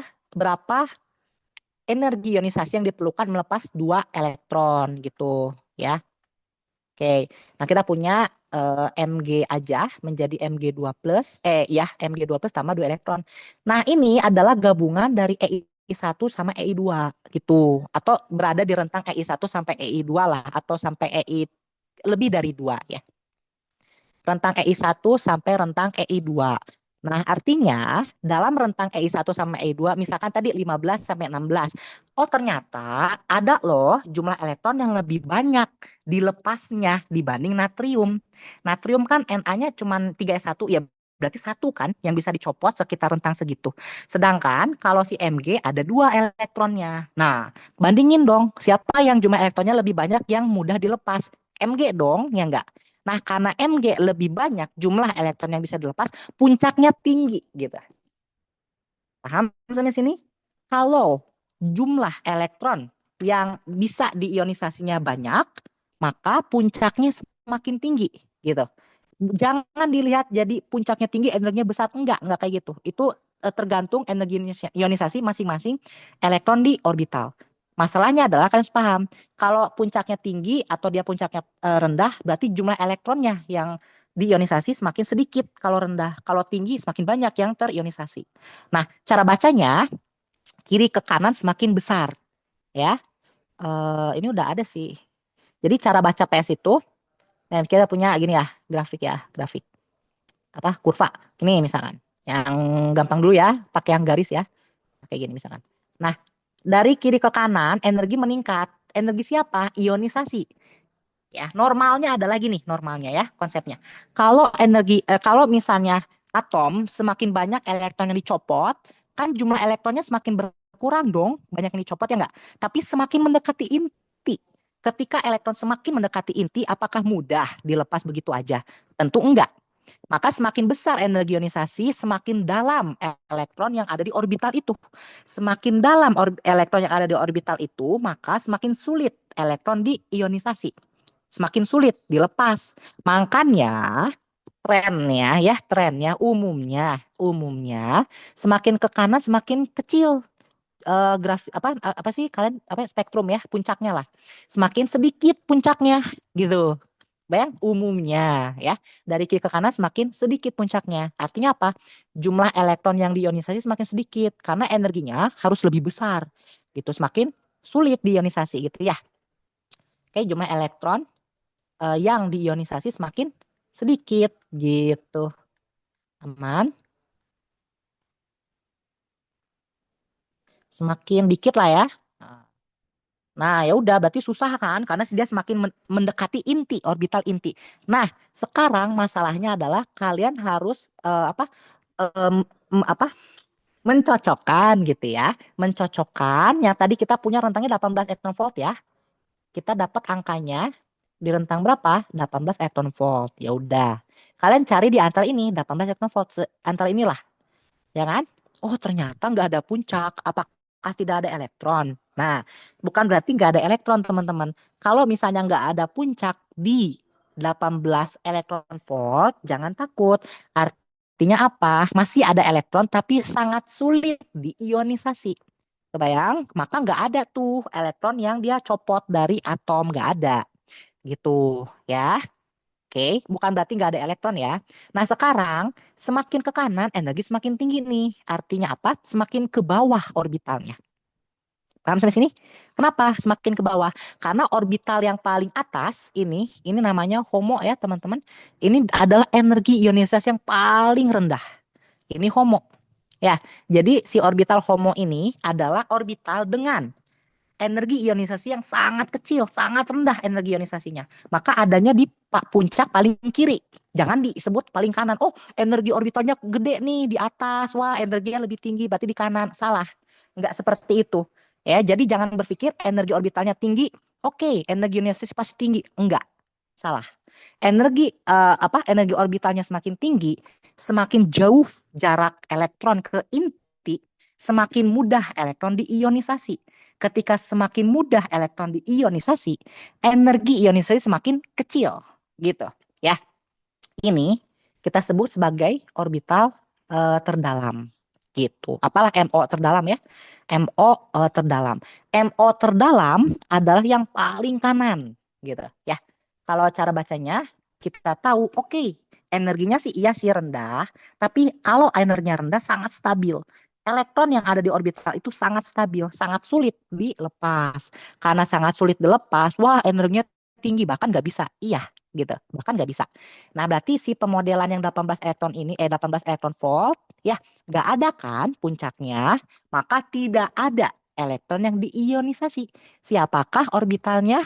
Orbital nomor 5 gitu. Paham sampai sini? Ya, apakah bisa orbital nomor satu? Ya nggak bisa lah, nggak ada elektron. Ngapain diionisasi? Orbital kosong kalian ionisasi? Nggak bisa ya. Nggak ada. Ini tuh satu elektron lepas dari orbital 2. Gitu. Jadi si homonya nih, si homo ini adalah yang ini gitu guys. Kebayang? Jadi spektrum yang paling tinggi tuh, itu jumlah elektronnya paling banyak dilepasnya. Paling banyak. Ya, karena tinggi, lebih mudah tuh dicopotnya. Copotin satu. Itu di orbital HOMO. Gitu ya, cara nyarinya. Oke, MO terdalam energinya sangat besar, maka ya udah sangat sulit dicopot. Udah gitu aja. Ya. Oke, jawabannya yang E ya. Nice. Nah, sekarang yang ini nih, ini seru. Ini gampang banget, konsepnya gampang banget. Nomor 6, gampang. Coba kita pahami tentang ikatan ya. Nah, kita kan udah menurunkan tuh tadi si Schrödinger tadi ya. Nggak diturunin sih. Cuman kalian harus paham bentuk ekspresinya, persamaan Schrödinger ini. Kalau untuk yang ikatan, berarti kan bonding, pasti positif. Dan ada konstanta normalisasinya. Itu wajib ya teman-teman. Kalau cuma fungsi gelombang sama dengan fungsi gelombang tambah fungsi gelombang itu nggak ada artinya. Nggak ada nilai fisisnya karena nggak ada konstanta normalisasinya. Nah, jika diketahui gitu ya persamaan gelombang untuk ikatan polar A dan B gitu ya, ikatannya polar. Artinya apa? Terdapat selisih keelektronegatifan yang besar. Karena dia terdapat selisih keelektronegatifan yang besar, maka salah satu nilai fungsi gelombangnya pasti lebih besar. Konstantanya ya, fungsi gelombangnya ya tergantung gitu ya, tapi konstantanya pasti lebih besar. Kok bisa gitu ya? Nah, coba pahami lagi tentang yang kerapatan elektron. Artinya bonding ya, elektron ikatan terlokalisasi. Ketika elektron ikatan terlokalisasi di ikatan itu, udah pasti ada elektron di ikatan itu, maka nilai konstanta normalisasinya besar. Gitu. Dengan syarat apa? Atom yang diikatnya, atomnya lebih elektronegatif. Ketika dia lebih elektronegatif, oh iya berarti kita tahu, maka atom itu, ya si orbitalnya, kerapatan elektron untuk orbital ikatannya sangat besar. Kebayang? Kerapatan elektronnya sangat besar, gitu. Karena pasti ada elektron di ikatan itu, ya. Nah, berarti kita tahu, oke, karena dia si B ini lebih elektronegatif, cenderung untuk bisa membentuk ikatan dengan A dengan polar, ya, ikatan polar. Terus elektronnya terlokalisasi di B. Yang elektron lebih terlokalisasi di B karena lebih elektronegatif si B. Elektron ikatan A ditarik ke B kan. Nah, oleh karena itu konstanta yang si B pasti lebih besar. Ingat, konstanta ini berbanding lurus dengan kerapatan elektron gitu ya. Nah, maka ketika kita ingin ngebandingin ya konstanta normalisasi yang A sama B gimana? Ya tentu saja yang A lebih kecil dong daripada yang B ya. Jawabannya yang A gitu. Kebayang sampai sini? Oke, ada yang mau ditanyain dulu ya. Nah, ini aku juga nitip pesan buat kalian. Coba baca lagi penurunan rumusnya. Karena nanti itu ikatan nggak cuman kovalen polar, ada yang ionik, eh, polar sama non polar. Nah, kalian harus tahu buat yang apa namanya distribusinya itu ada rumusnya deh, aku lupa. Sorry ya, lupa. Nah, itu tuh kalian baca-baca lagi ya. Jadi ada distribusinya berapa-berapa gitu. Nah, itu nanti baca-baca lagi lah. Aku juga udah lupa. Gitu ya. Oke, sampai sini ada yang ditanyain dulu. Masih aman? Kalau aman kita lanjut ya. Iya dong. Oh, boleh, boleh. Oh, ini Ini nih. konstanta normal banding sama apa ya? Apa? Jadi konstanta normalisasi sebanding sama apa? Oh, kerapatan elektron. Tapi itu khusus yang bonding loh ya, teman-teman. Anti bonding beda lagi. Jadi, yaudah kita bahas sedikit lah. Kalau kita punya pesi bonding ya, kan tadi bentuk pesi bonding tuh misalkan antara A sama B. Oke, kita punya Ca pesi A ditambah kan Cb pesi B. Nah, C-nya ya, bukan pesinya ya. C ini ya Ca dan Cb ini berbanding lurus dengan kerapatan elektron. Artinya kalau elektronnya rapat, kerapatan elektronnya tinggi ya, artinya kan elektron terlokalisasi di situ ya. Ketika elektron terlokalisasi di situ, maka konstantanya besar. Nah, coba diingat lagi konstanta normalisasi itu tujuannya apa? C ini kan konstanta normalisasi ya. Makna fisisnya apa? Konstanta normalisasi ternormalkan. Oke. Dia menyatakan apa sih makna fisisnya? Oke, kita bahas ya. Makna fisis dari C kuadrat ya. Mutlak sih ya. Mutlak dari C kuadrat adalah apa? Probabilitas kan? Ya enggak? Probabilitas ditemukan elektron gitu. Probabilitas ditemukan elektron atau apa namanya? Rapat kebolehjadian ya. Rapat kebolehjadian atau densitas lah atau apalah kalian terserah. Pokoknya itu makna fisisnya. Jadi bentuk kuadrat dari konstanta normalisasinya adalah nilai eigen ya teman-teman. Yang masih ingat kan kalau C ini adalah nilai eigen kan ya? Betul nggak? Nilai eigen kan ya? Kalau yang pesinya adalah fungsi eigen. Masih ingat? Nah, masih dipakai ya sampai saat ini. Nilai eigennya berarti kan bentuk kuadratnya adalah bentuk kebolehjadiannya. Rapat kebolehjadiannya berapa, probabilitasnya dia berapa gitu ya. Untuk ditemukannya elektron di ikatan seperti itu. Nah, jangan lupa konstanta normalisasi bonding pasti lebih besar dibanding konstanta normalisasi yang anti bonding. Itu udah pasti. Kenapa? Kalau anti bonding kan kalian mau nyari yang kerapatan elektron di yang di tengah-tengah dua orbital itu pasti nggak ada, pasti kecil, bahkan nggak ada. Konstanta normalisasi di tengah-tengah orbital yang mau berikatan pasti nggak ada, nol. Untuk anti bonding loh ya. Tapi kalau yang bonding, kalian cari konstanta normalisasi di tengah-tengah pasti besar, mendekati satu atau sama dengan satu lah, gitu. Paham di sini? Aman? Atau densitas ya, ini macam-macam namanya gitu ya. Jangan lupa ya. Nah inilah aku kasih yang ininya. Nah, probabilitas elektron. Oke, nah ini ya kita punya probabilitasnya. Nah, ini, nah kalau nilainya seperti ini, kita punya CA kuadrat, itu enggak sama dengan CB kuadrat. Dua atom berbeda ya. Ini untuk yang heteronuklir ya. Nah, kan heteronuklir itu kan atomnya beda. Makanya nanti dari heteronuklir dibagi lagi. Oke, nanti dibagi lagi. Ada yang nonpolar, ada yang polar, sama ionik, ya kan? Nah, kalian pahami, kalau nonpolar ya oke lah. Berarti kan nonpolar dia tidak ada momen dipol dan bla bla bla itulah. Terus kalau yang polar, yang polar itu dia mendekati, dia sama-sama. Oke, dia sama-sama mendekati lah. Kalau yang apa ikatannya polar, Ca mendekati Cb gitu. Kalau ionik udah beda jauh, ionik beda jauh gitu ya. Nah terus oke, sama ionik ya. Yang penting itu yang polar sih, yang polar. Jadi kalau yang bentuknya polar, ikatan polar, kita punya konstantanya itu gimana?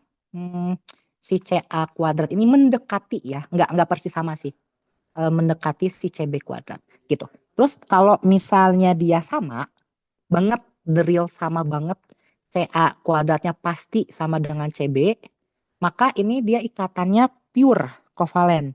Dia homonuklir gitu. Ini berlaku untuk yang homonuklir, teman-teman ya. Atau pure kovalen. Jadi atomnya pasti sama, udah pasti sama dan homonuklir gitu. Ya.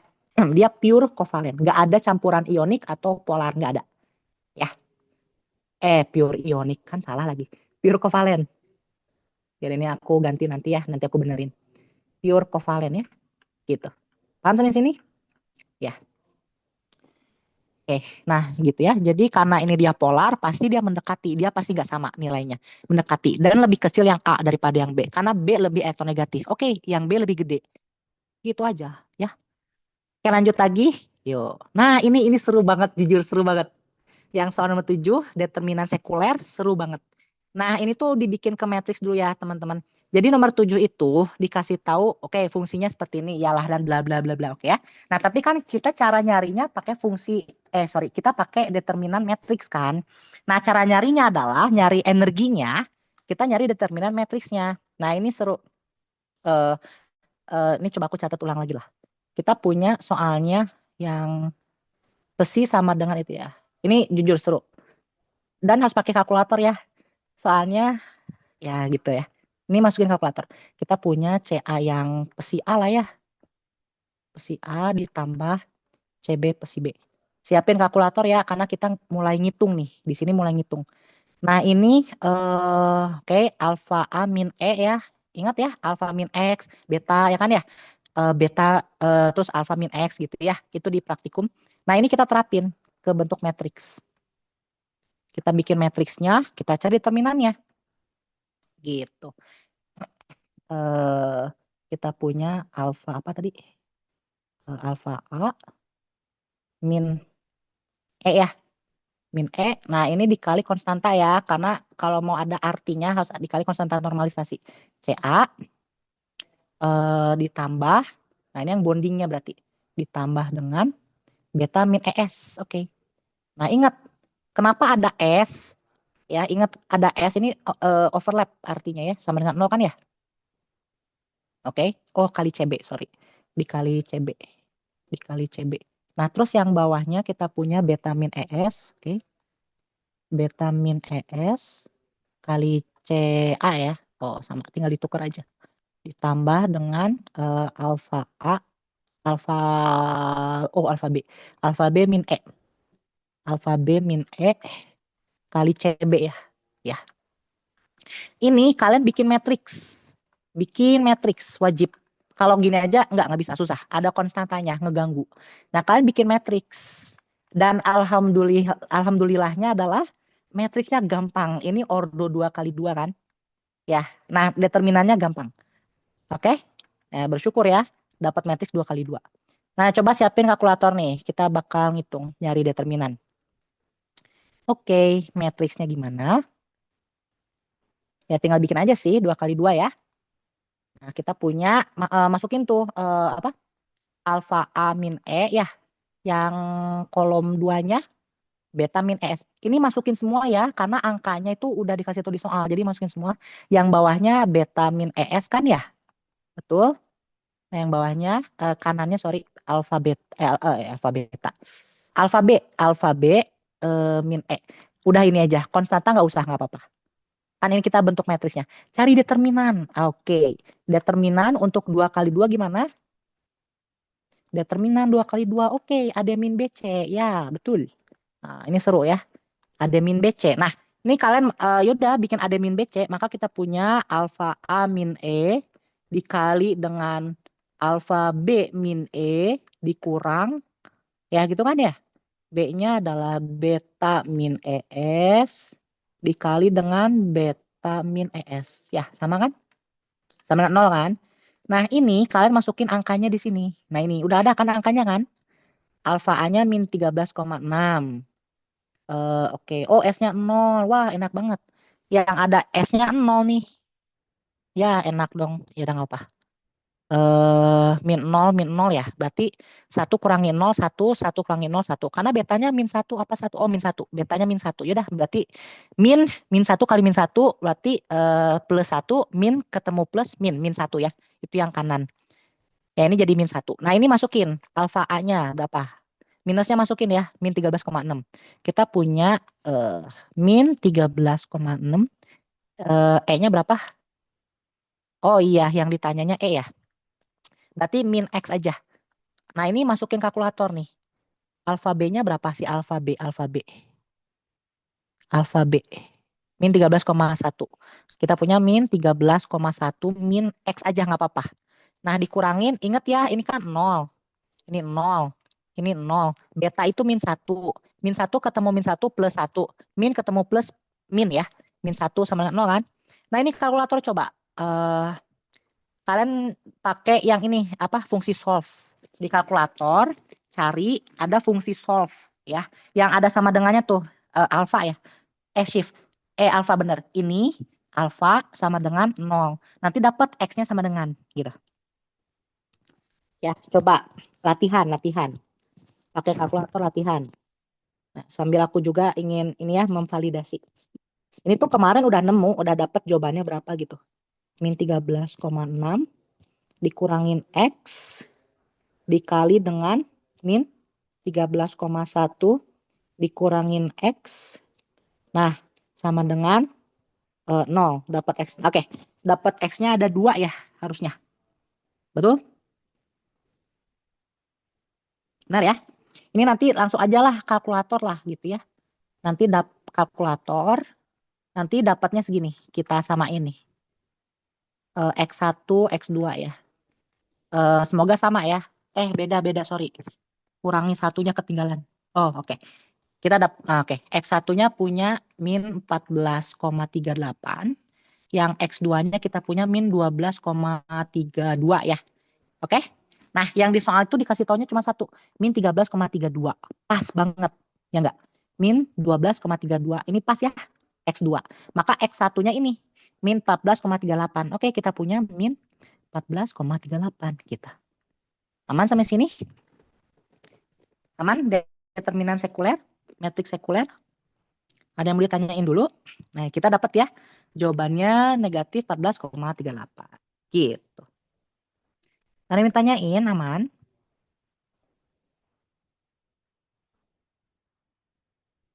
Aman ya? Oke, kita lanjut. Maksimal sampai jam 21.30 lah ya, maksimal ya. Kalaupun nanti kalian mau lagi, butuh lagi, kayak nanti insya Allah diituin lagi lah ya. Diagendakan lagi to buy buat SIK ini. Nanti kalau nggak keburu semua, kita lanjutin lagi nanti ya. Atau kalian punya soal barangkali ya, punya soal latihan, soal ujian tahun lalu. Silahkan bisa request atau mau bahas diskusi juga boleh ya. Gitu.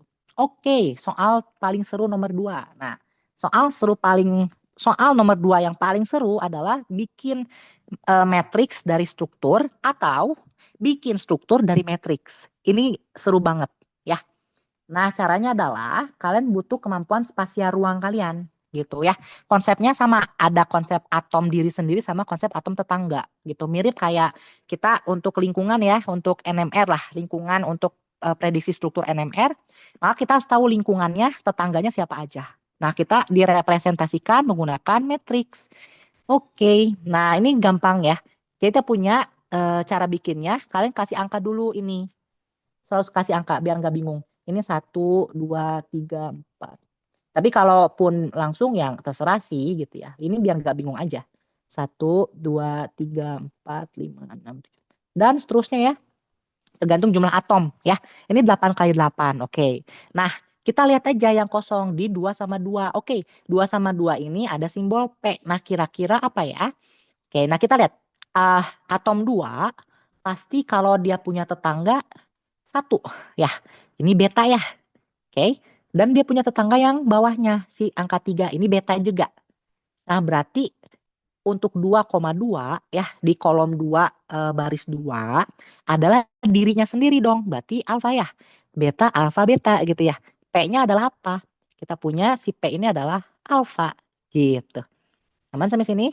Oke. Nah, kita lihat lagi nih yang Q. 5 dan 3. Oke, kita punya kolom 5 baris 3 ya. Nah, cek dulu. Nah, kalau kita lihat dari yang kiri ya, 3 ini atom 3. Ya, atom ketiga dan atom kelima. Atom ketiga sama 5 jaraknya lumayan jauh. Yang punya tetangga itu di atom 3, sorry, yang punya tetangga itu atom 2 sama 4. Ya kan? 3 ini tetangganya 2 sama 4. Maka kalau kita jadikan tiganya sebagai alfa, 2-nya jadi beta, 4-nya jadi beta kan? Benar ya? 3,3 alfa, 2 sama 4-nya beta-beta.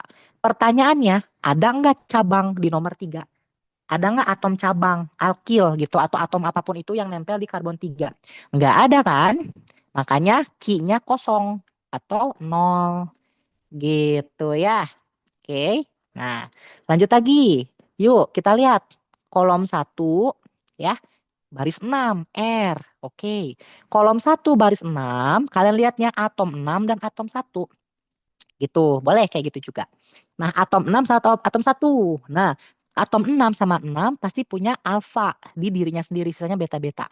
6 sama 1 nggak ada hubungannya, jauh. Berarti tidak ada tetanggaan kan? Nggak ada substituen.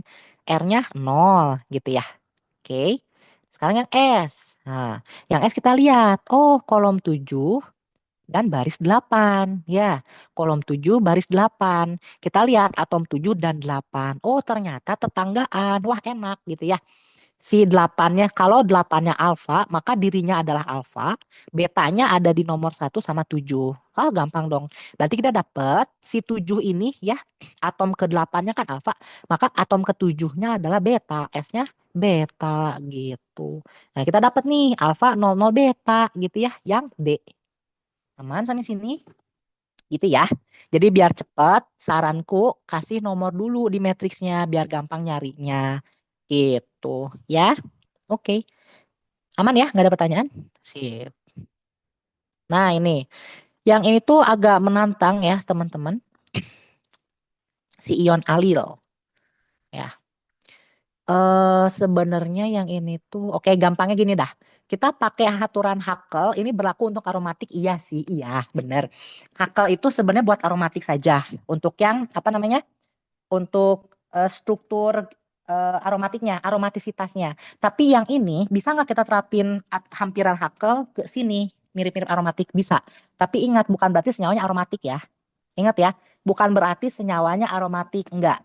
Tapi kita bisa menggunakan hampiran Haskell, menerapkan rumus yang jumlah elektron pi pada aromatik ke ion alil. Boleh? Boleh, nggak apa-apa. Gitu. Tapi bukan aromatik. Nah, ini cek satu-satu sih. Ini yang salah ya, yaudah. Nah, yang salah itu, oh ini udah ketahuannya jawabannya. Oke, yang A ya, yang salah. Kenapa? Karena gini, kata si A ini terdapat 3 orbital molekul pi dalam ion alil. Nah, ini salah, teman-teman. Karena orbital pi-nya itu di sini 1, ya. Satu orbital kan isinya 2 elektron ya. Satu orbital pi isinya 2 elektron. Satu orbital. Nah, ini jangan dihitung 2. Nggak boleh. Jangan dihitung 2 pi. Nggak. Karena yang satu ikatan sigma. Yang satu sigma, yang satu pi. ya. Maka satu orbital pi isi 2 elektron. Nah, ini gimana? Ini kan sama dengan PeB kan?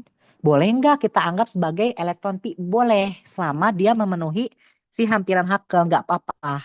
Jadi dianggap dalam satu orbital pi ada 2 elektron lagi, nggak apa-apa. Itu boleh. Nah, tapi berarti pernyataan nomor 3 ini salah dong. Kan dinyatakannya 3 orbital molekul pi. Enggak. Karena orbital pi-nya cuma ada 2. Kebayang sampai sini? Kenapa ada 2? Satu ikatan rangkap 2, yang satu PeB. Maka kita punya 2 orbital pi. Ya berarti yang A salah ya. Yaudah kita langsung jawab aja. Jawabannya yang A gitu. 2 orbital pi gitu ya. Enggak 3, dia kelebihan kalau 3. Gitu ya. Ini berlaku buat aromatik juga. Jadi misalnya di organik ya. Nah, di organik tentang aromatik mana yang anti, mana yang non, mana yang aromatik. Pakai aturan Haskell 4n+2 gitu. Sama dengan jumlah elektron pi.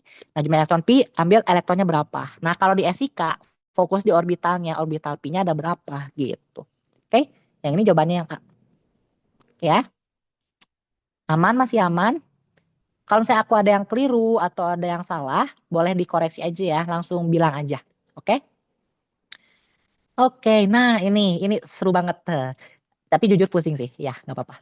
Nah jadi yang ini pusing, iya memang aku akui pusing, iya nggak apa-apa gitu ya. Yang simetri itu kalian harus bisa membayangkan gitu ya. Nah tapi gini dah, ini aku ajarin yang cepatnya dulu ya sebelum masuk ke konsep. Cara cepatnya gini, S4 ini adalah improper rotation. Kalau kita punya SN, kalian harus tahu improper rotation itu terdiri 2 operasi. Ya, ini tuh bukan simetri tunggal. S4 bukan simetri tunggal, hati-hati. Jadi kalau ditanya apakah SN itu simetri tunggal, jawabannya tidak. SN ini adalah operasi dari 2 simetri. 2 unsur simetri. Apa? Yaitu kita punya CN dikali sigma atau refleksi.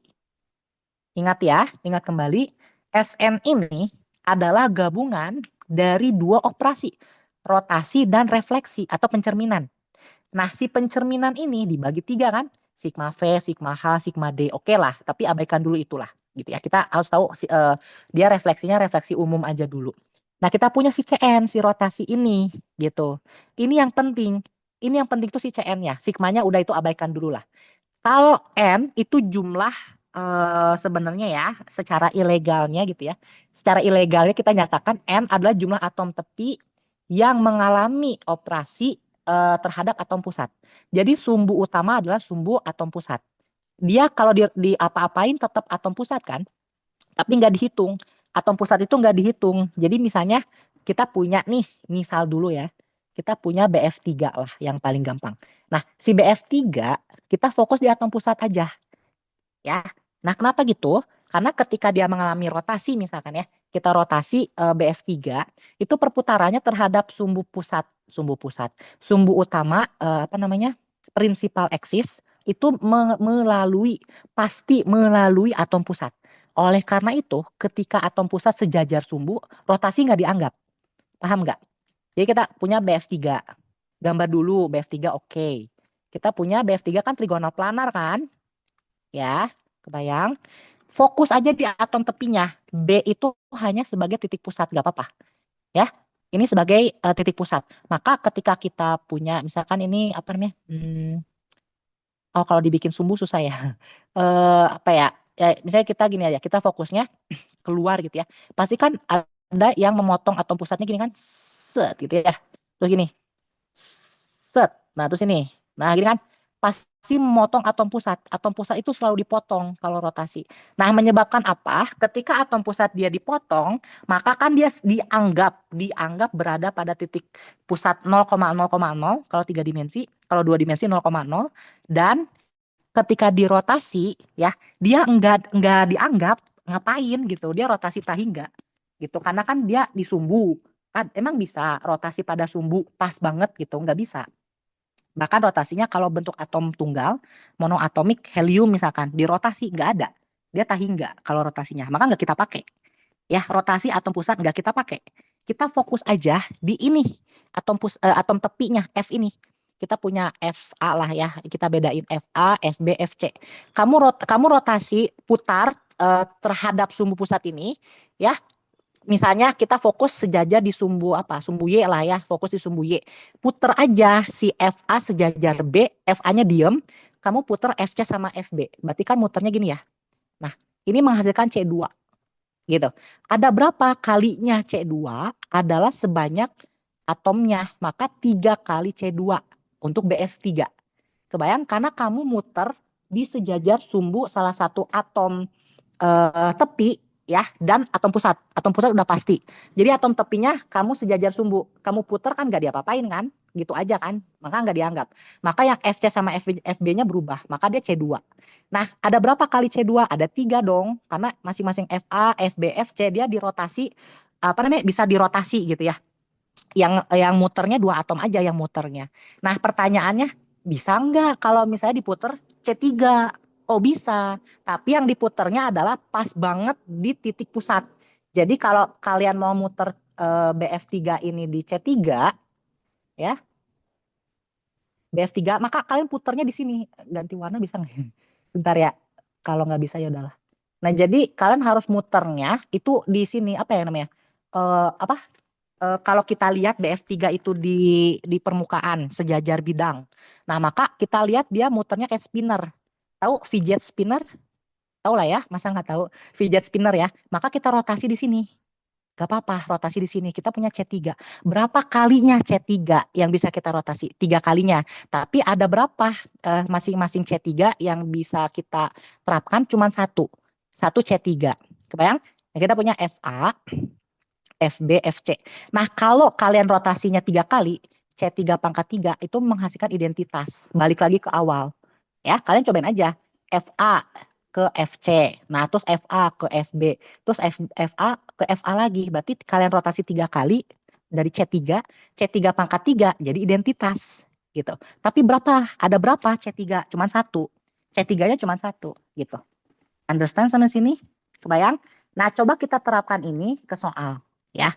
Nah, ini improper rotation jangan pusing-pusing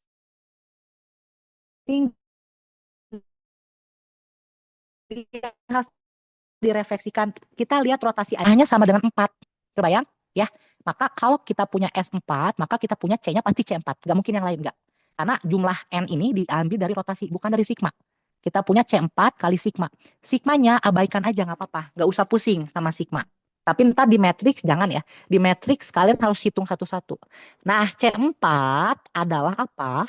Adalah orientasi ketika satu molekul dengan satu atom pusat itu pasti punya 4 atom tepi yang diputar simetri. Sama semua. Inersianya sama semua. Nah, C4 kalau misalnya dia S4 gitu ya, improper rotation di rotasi 4, apa namanya? Ya C4 lah ya, rotasi terhadap berapa derajat nih berarti? N-nya adalah 360 dibagi, kok N? Salah. Salah. Sudut teta. Tetanya kan kita 360 dibagi N ya. Nah, kita punya teta sama dengan 360 derajat dibagi N. Ya. Maka kamu harus bisa ngerotasi berapa derajat nih? 360 bagi 4 berapa? 90 ya? Nah, kamu rotasi sama derajat. Oke, gampangnya gini. Ada nggak molekul yang kira-kira kalau disebut sudutnya mendekati, salah sih. Bukan sudutnya mendekati 90 ya, tapi di rotasinya 90 derajat dan dia bisa balik lagi ke awal gitu. Ya, dia bisa apa namanya punya identitas. Nah, gampangnya gini ya. Kalian cari mana yang atomnya 4 dan sama semua. Sferis gitu. Udah ketahuan dong jawabannya yang mana? Bayang, jawabannya yang mana? Yang D gitu ya. Kita punya jawaban yang D gitu. Udah gitu aja. Gampang. Ya nggak usah kayak mikirin, tapi ya harus dipikirin sih. Nggak apa, kalau misalnya kalian malas gambar, tapi gambar ya buat ngebuktiin. Gambar gitu ya, terus kalian buktiin, oh rotasi, terus direfleksi gitu ya. Tapi lihat aja angkanya, S4. Maka dia rotasinya C4. Kalau C4 ada 4 atom. 4 atom tepi yang ketika dia diputar, dia simetri gitu. Artinya dia nggak berubah ya. Nah, berarti apa? Iya, CCl4. Kenapa harus simetris? Karena kalau ambil CH3Cl, kalian rotasi C4 itu belum tentu balik lagi ke awal. Ada posisi atom yang dia nggak sama. Jadi CHCl3, CH3Cl itu nggak bisa. H2O nggak bisa, nggak ada ya. H2O itu C2 ya umumnya C2. Terus NH3 nggak bisa. NH3 nggak ada C4, C3 paling mentok ya. NH3 itu C3 mentoknya, tapi ada nggak C2? Nggak ada. NH3 kalau C2 nggak simetri. Kalau NH3C3 simetri? Iya, simetri gitu. CH3Cl3 ada nggak C4? Sebenarnya nggak ada ya. Adanya itu C3 aja berarti. CH, Cl3 itu C3 aja. CH3Cl C3 aja gitu. Ya, jadi salah satu atom tepi dianggap tetap gitu ya, dia sejajar dengan atom pusat, sesumbu, kalian rotasi. Nah, itu dianggap nggak berkontribusi ke rotasinya, maka nggak dihitung gitu. Ya, jadi kalian harus tahulah rotasi maksimal, N maksimalnya berapa, dilihat dari yang ada nggak atom simetri dan bisa diputar. Ketika diputar dia nggak ngubah molekulnya, tetap sama gitu. Ya, oke, gampang ya. Kita dapat F4, maka kita operasinya C4 kali sigma yang CCl4. Kita punya jawabannya yang D gitu. Ya. Nah, ini kita udah bahas BF3 ya tadi. Nah, ini satu lagi lah, nomor 11. Kalau mau ditanyain, tanyain ya teman-teman. Nomor 11, unsur simetri yang tidak dimiliki. Gampang ini. Kalian, aku udah ngasih tahu ya tadi ya. Udah ngasih tahu kan. Ini gampang banget. Pasti 5 detik langsung dapat jawabannya. Aku hitung ya, 5 detik ya. Udah pasti dapat jawabannya ya. 1, 2, 3, 4, 5. Oke. Jawabannya apa? Ada yang tahu? Yang tidak dimiliki BF3. Ayo. Apa jawabannya? Ada yang tahu? Yang ini dong. C lah. C4. Itu satu atom lagi ketambahan di mana tuh? Kalau BF4 mungkin iya. Mungkin bisa BF4. Tapi BF3 nggak ada. C4 itu ketambahan satu atom dari mana? Nggak bisa. Ya. Nah, E itu pasti ada. Di semua molekul pasti ada E. Pasti ada E. Ingat, semua identitas yang penting ada gitu ya, yang kalian yakini itu ada, pasti ada identitas. E pasti ada, nggak mungkin dong dia tidak dimiliki, nggak mungkin. Makhluk halus gitu ya, nggak punya E. Nah, ini kan makhluk nyata gitu ya. Nah, kalau C2 bisa ya. Kita lihat lagi, C2 itu kita harus menyatakan bahwa ada satu sumbu ya, satu sumbu yang dianggap tetap ya, bukan konstan ya. Satu sumbu acuan, kalian rotasi terhadap sumbu itu. Misalnya yang Y ya, yang Y sumbu Y. Nah, si sumbu Y ini kalian rotasi tuh, maka FA sama B-nya diem, nggak ngapa-ngapain. FA jangan diputar. Kalian ambil FA-nya, kalian puter FC sama FB, muter kan? Ada berapa atom yang muter? 2. Ya enggak? Ada 2 atom yang muter. Itu C2. Berapa C2-nya? Ada 3. Maka kita punya 3C2. Sedangkan kalau yang BF3 yang diputer di sumbu prinsipal eksisnya yang B, ya jadi kita lihat dari atas gitu misalkan. Nah, dia sejajar sejajar penglihatan kita. Kalian putar kayak fidget spinner. Tahu spinner ya, mainan. Nah, itu kalian putar tuh, maka punya C3 gitu. C3-nya cuma satu, tapi jangan 3C3 ya, tetap satu harusnya. Ya, punya 3C2 sama C3 lah gitu. Aman? Oke. Nah, ya udah ya, C4 ya, nggak mungkin ya. Oke, masih ada waktu ternyata 10 menit lagi. Kalau mau tanyain ya, cepet ya. Saya takutnya bablas. Oke, tabel karakter ya. Ini jangan malas-malas baca lah. Oke, sebentar ya. Mikir dulu. PY. Oke, Iredus. Oke, ini gini aja. Ini kalian harus cek satu-satu, mau gak mau ya. Jadi harus teliti juga ngeceknya. Coba lihat aja gini. Kita fokus di ini dulu. Identitas pasti satu semua dan positif, gak ada negatif. Kalian lihat di refleksi dulu aja. Ya, kalau kita punya sumbu Y ya, PY kan terhadap sumbu Y. Kalian lihat kalau direfleksikan terhadap sumbu XZ sama YZ, kira-kira berubah nggak ya? Atau kalian kalian refleksi terhadap XY berubah atau enggak? Kalau misalnya sumbu Y nih, terus dirotasi terhadap XY, bisa berubah enggak? Nah, enggak ya, enggak berubah. Kalau direfleksi terhadap XZ, Y-nya bergerak kan? Nah, dia berubah enggak? Berubah, negatif. Ya, sekarang sigma YZ, ada Y lagi tuh. Hah? Ada si Y lagi terhadap bidang YZ. Berarti sama dong, nggak berubah. Maka tetap satu, nggak jadi minus. Bayang sampai sini? Kayak aku ulangi ya. Aku ulangi. Caranya gini. Kalian lihat aja refleksinya dulu. Kan PY itu terhadap sumbu Y. Ya. Kalian refleksikan, ambil yang XY, XZ, YZ. Bidang XZ, ada nggak sumbu Y? XY. Ada nggak sumbu Y di XY? Ada kan? maka dia itu direfleksikan yang terhadap sumbunya sendiri. Berubah enggak? Nah, harusnya enggak ya, harusnya. Harusnya enggak berubah. Jadi tetap 1. Kemudian sampai sini harusnya 1. Ya. Terus coba cari yang XZ misalkan. Yang XZ kalian dapat ada nggak sumbu Y? Oh, nggak ada. Maka ketika si orbital PY dicerminkan terhadap XZ yang nggak ada sumbu Y itu, berubah nggak? Iya, berubah. Bisa posisinya ya, maksudnya berubah itu. Posisi orbitalnya bisa berubah, iya. Bisa berubah. Jadinya minus gitu. Paham? Jadi -1 kalau berubah ya. Kalau 1 itu tetap nggak berubah. Kalau -1, oh ya dibalik inverse gitu ya. Terus kalau misalnya cek lagi YZ, oke ada sumbu Y. Sumbu Y terhadap bidang yang sama, terhadap dirinya sendiri. Direfleksikan, berubah nggak? Oh ya enggak dong, gitu ya. Maka kalian dapetinnya 1 gitu ya. Nah, itulah. Nah, yang C2 ini kalau bingung ya nggak apa-apa sih.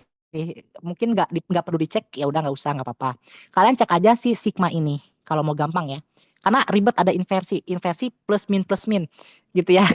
Ya itulah ya. PY-nya ini yang bonding harusnya. Nah, ingat kalau PY-nya bonding, dia pasti ungerade ya. Ingat ya, jangan lupa. Kalau kita punya orbital bonding yang P itu pasti ungerade, bukan gerade. Sebentar. Nah, kita punya ini nih, guys. Jadi misalnya kalau kalian punya PY bonding, atau ya ikatan pi lah ya, ikatan pi kan, pi bonding ya. Nah, ini kan berarti terhadap PY dengan PY dong, ya enggak? Sebentar ya. Ini aku coba gambar dulu biar kalian kebayang lah. Untuk paritasnya ya, simetri, apa, UG. Wait, wah ke jangan. Oke. Nah, kita punya sumbu Y aja ya. Nah, kan kita punya gini nih awalnya nih. Ya, gini kan? Kalian jumlahin sama yang sejenis gitu ya. Nah, syaratnya apa? Paritasnya harus sama kan? Yang atas plus, yang ini plus, oke, good. Yang ini min, ini min. Nah, kalian langsung overlapping lah. Nanti dapatnya gini harusnya.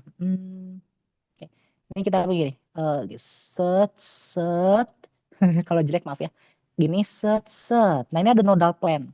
Nodal plane pembatas yang bawah sama atas. Nah, ini kan kita punya plus, ini min kan? Benar? Ya, ini plus, ini min. Kalian ambil sentrosimetri yang tengah. Sentrosimetri terus kalian cerminkan. Yang negatif ketemu positif. Terus ini juga sama. Yang positif ini ketemu negatif. Gitu caranya. Jadi ketika kalian udah bikin bondingnya, kalian lihat overlapnya. Overlapnya kan ya gini kan. Plus plus min min. Dan ada nodal plane. Nah, kalian cari sentrosimetrinya. Di tengah kan. Di antara yang fasanya positif dengan yang fasanya negatif. Di antara itu sentrosimetrinya. Kalian cocokin. Ya, yang positif ketemu negatif. Yang positif ketemu negatif. Oke, kita punya kalau pi bonding, PY bonding gitu ya. PY bonding ini apa namanya? Si simetrinya adalah undirade, nggak mungkin gerade. Kalau yang gerade itu dibalik ya, teman-teman. Jadi kalau misalnya kita punya yang si geradenya, maka yang positif pasti ketemu positif lagi, yang negatif ketemu negatif lagi. Sebentar, sabar. Ngelek gitu ya. Jadi kalau untuk nentuin simetri, kalian overlapkan dulu, bikin tuh orbital hibridnya, gimana bentuknya, terus kalian cari tengahnya yang mana, kalian silangin kiri atas ke kanan bawah, ya, kanan atas ke kiri bawah, dan seperti itu dasarnya gitu. Oke, nah kalau misalnya yang anti bonding, di anti bonding gitu ya, kita ini langsung aja ya, kan pasti gini ya. Kan nggak akan ini ya berinteraksi. Ini plus, ini min, ini plus, ini min. Nah, kalian sentrosimetrinya di sini. Ini positif ketemu positif, ini negatif ketemu negatif. Oke, kita punya G simetrinya. Udah gitu aja. Teman, ya, disilang ya, jangan lupa disilang kayak gitu. Oke, nah udah ini jawabannya udah dapet ya, B2U ya. B2U. Jangan lupa A sama B itu apa. Jadi kalau A aksen dia antisimetri, dia negatif. B ya sorry, yang B itu antisimetri ya negatif. Kalau kalau A, kalau A itu simetri. Gitu. Kalau A simetri, kalau B dia antisimetri gitu. Ada +1 sama -1. Nanti baca-baca lagi ya.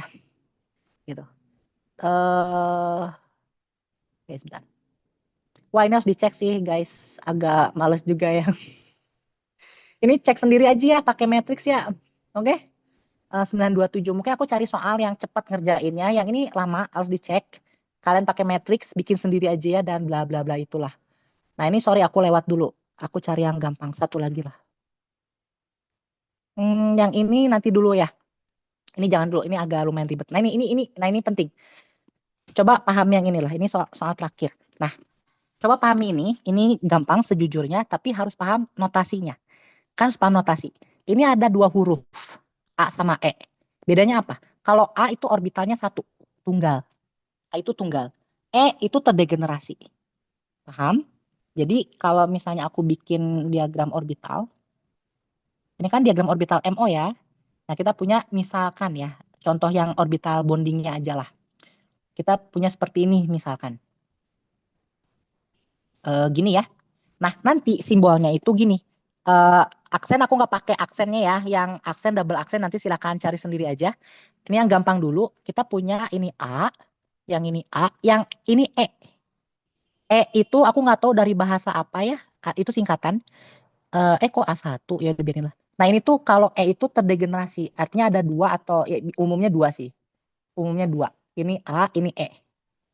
Ini simbol notasinya harus paham ya. Nah, coba pahami soalnya sekarang. Berdasarkan simetri orbital tersebut, tabel ini gitu ya, tentukan jumlah orbital, ikatan, anti ikatan sama non ikatan. Nah, caranya gimana? Caranya gini. Kalian cari dulu orbital ikatan misalkan ya. Jumlah orbital ikatannya adalah kalian lihat yang sama simetrinya. Misalkan A1 ini sama siapa? 2S. A1 yang satu. Nah, 2S sama 1S ini sama. Kita punya yang samanya berapa berarti? Hmm, satu ya. Ya, satu ya. Ini tuh satu dihitungnya gitu. Kayak itu yang sama. Terus kalian dapet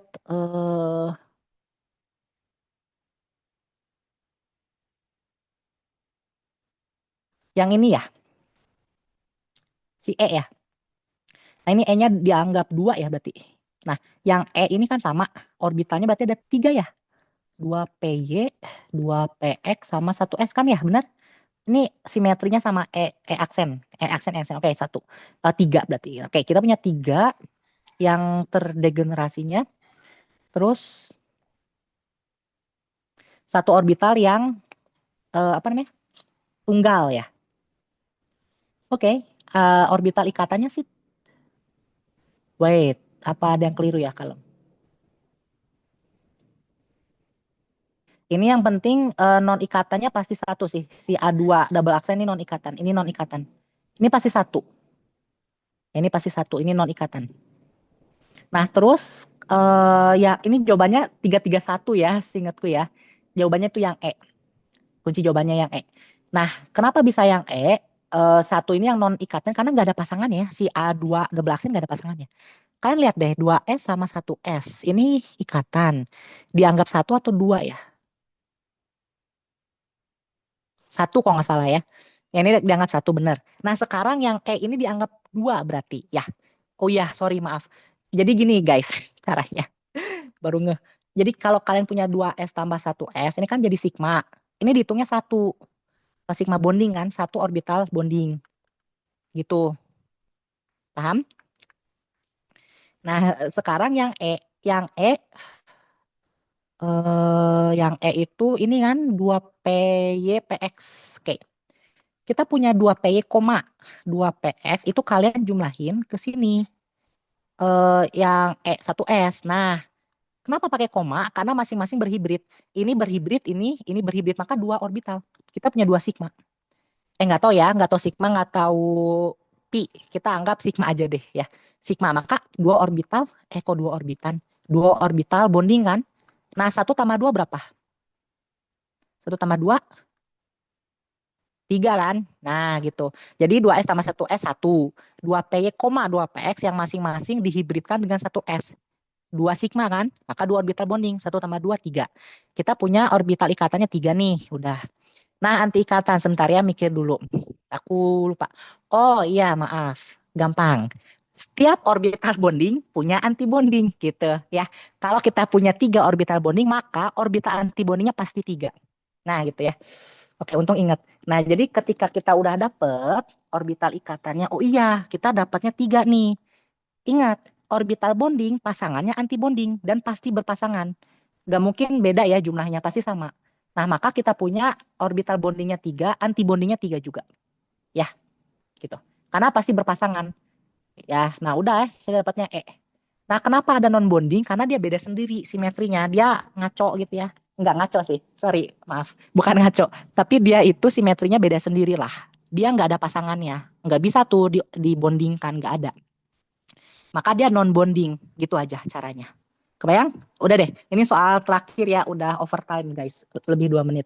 Terakhir, ada yang mau ditanyain nggak? Ini nanti aja ya, kalau kalian mau request lagi ya boleh lah. Ini agak beberapa pemahaman harus digabung, ini lama ngerjainnya. Nggak terlalu lama sih. Yang ini lama ya, karena harusnya pakai matrix, gitulah. Terakhir yuk, yuk, sebelum ditutup. Ada yang ditanyain nggak? Ini nanti aku kirim ya. Ada yang ditanyain tidak? Ya udah kita punya Igor Teboni sama antibodinya. Aman, paham? Penjelasannya mudah dimengerti. Ini anggap latihan soal aja ya guys. Jangan dianggap soal ujian. Enggak, ini PG soalnya. PG kan lebih mudah ya. Esai biasanya lebih menantang gitu. Oke, ada yang ditanyain dulu? Anti bonding ya. Ingat ya, selalu berpasangan. Oke. Terus sisanya satu non bonding gitulah. Udah gitu aja. Yuk. Oke, kalau misalnya tidak ada yang ditanyakan, semoga sudah jelas, semoga bermanfaat. Nanti pembahasannya aku kirim ya, insya Allah. Sekian dari saya, mohon maaf atas segala kekurangannya. Sebelum kita tutup, alangkah lebih baiknya kita tutup dengan doa terlebih dahulu. Berdoa di dalam hati, dipersilahkan.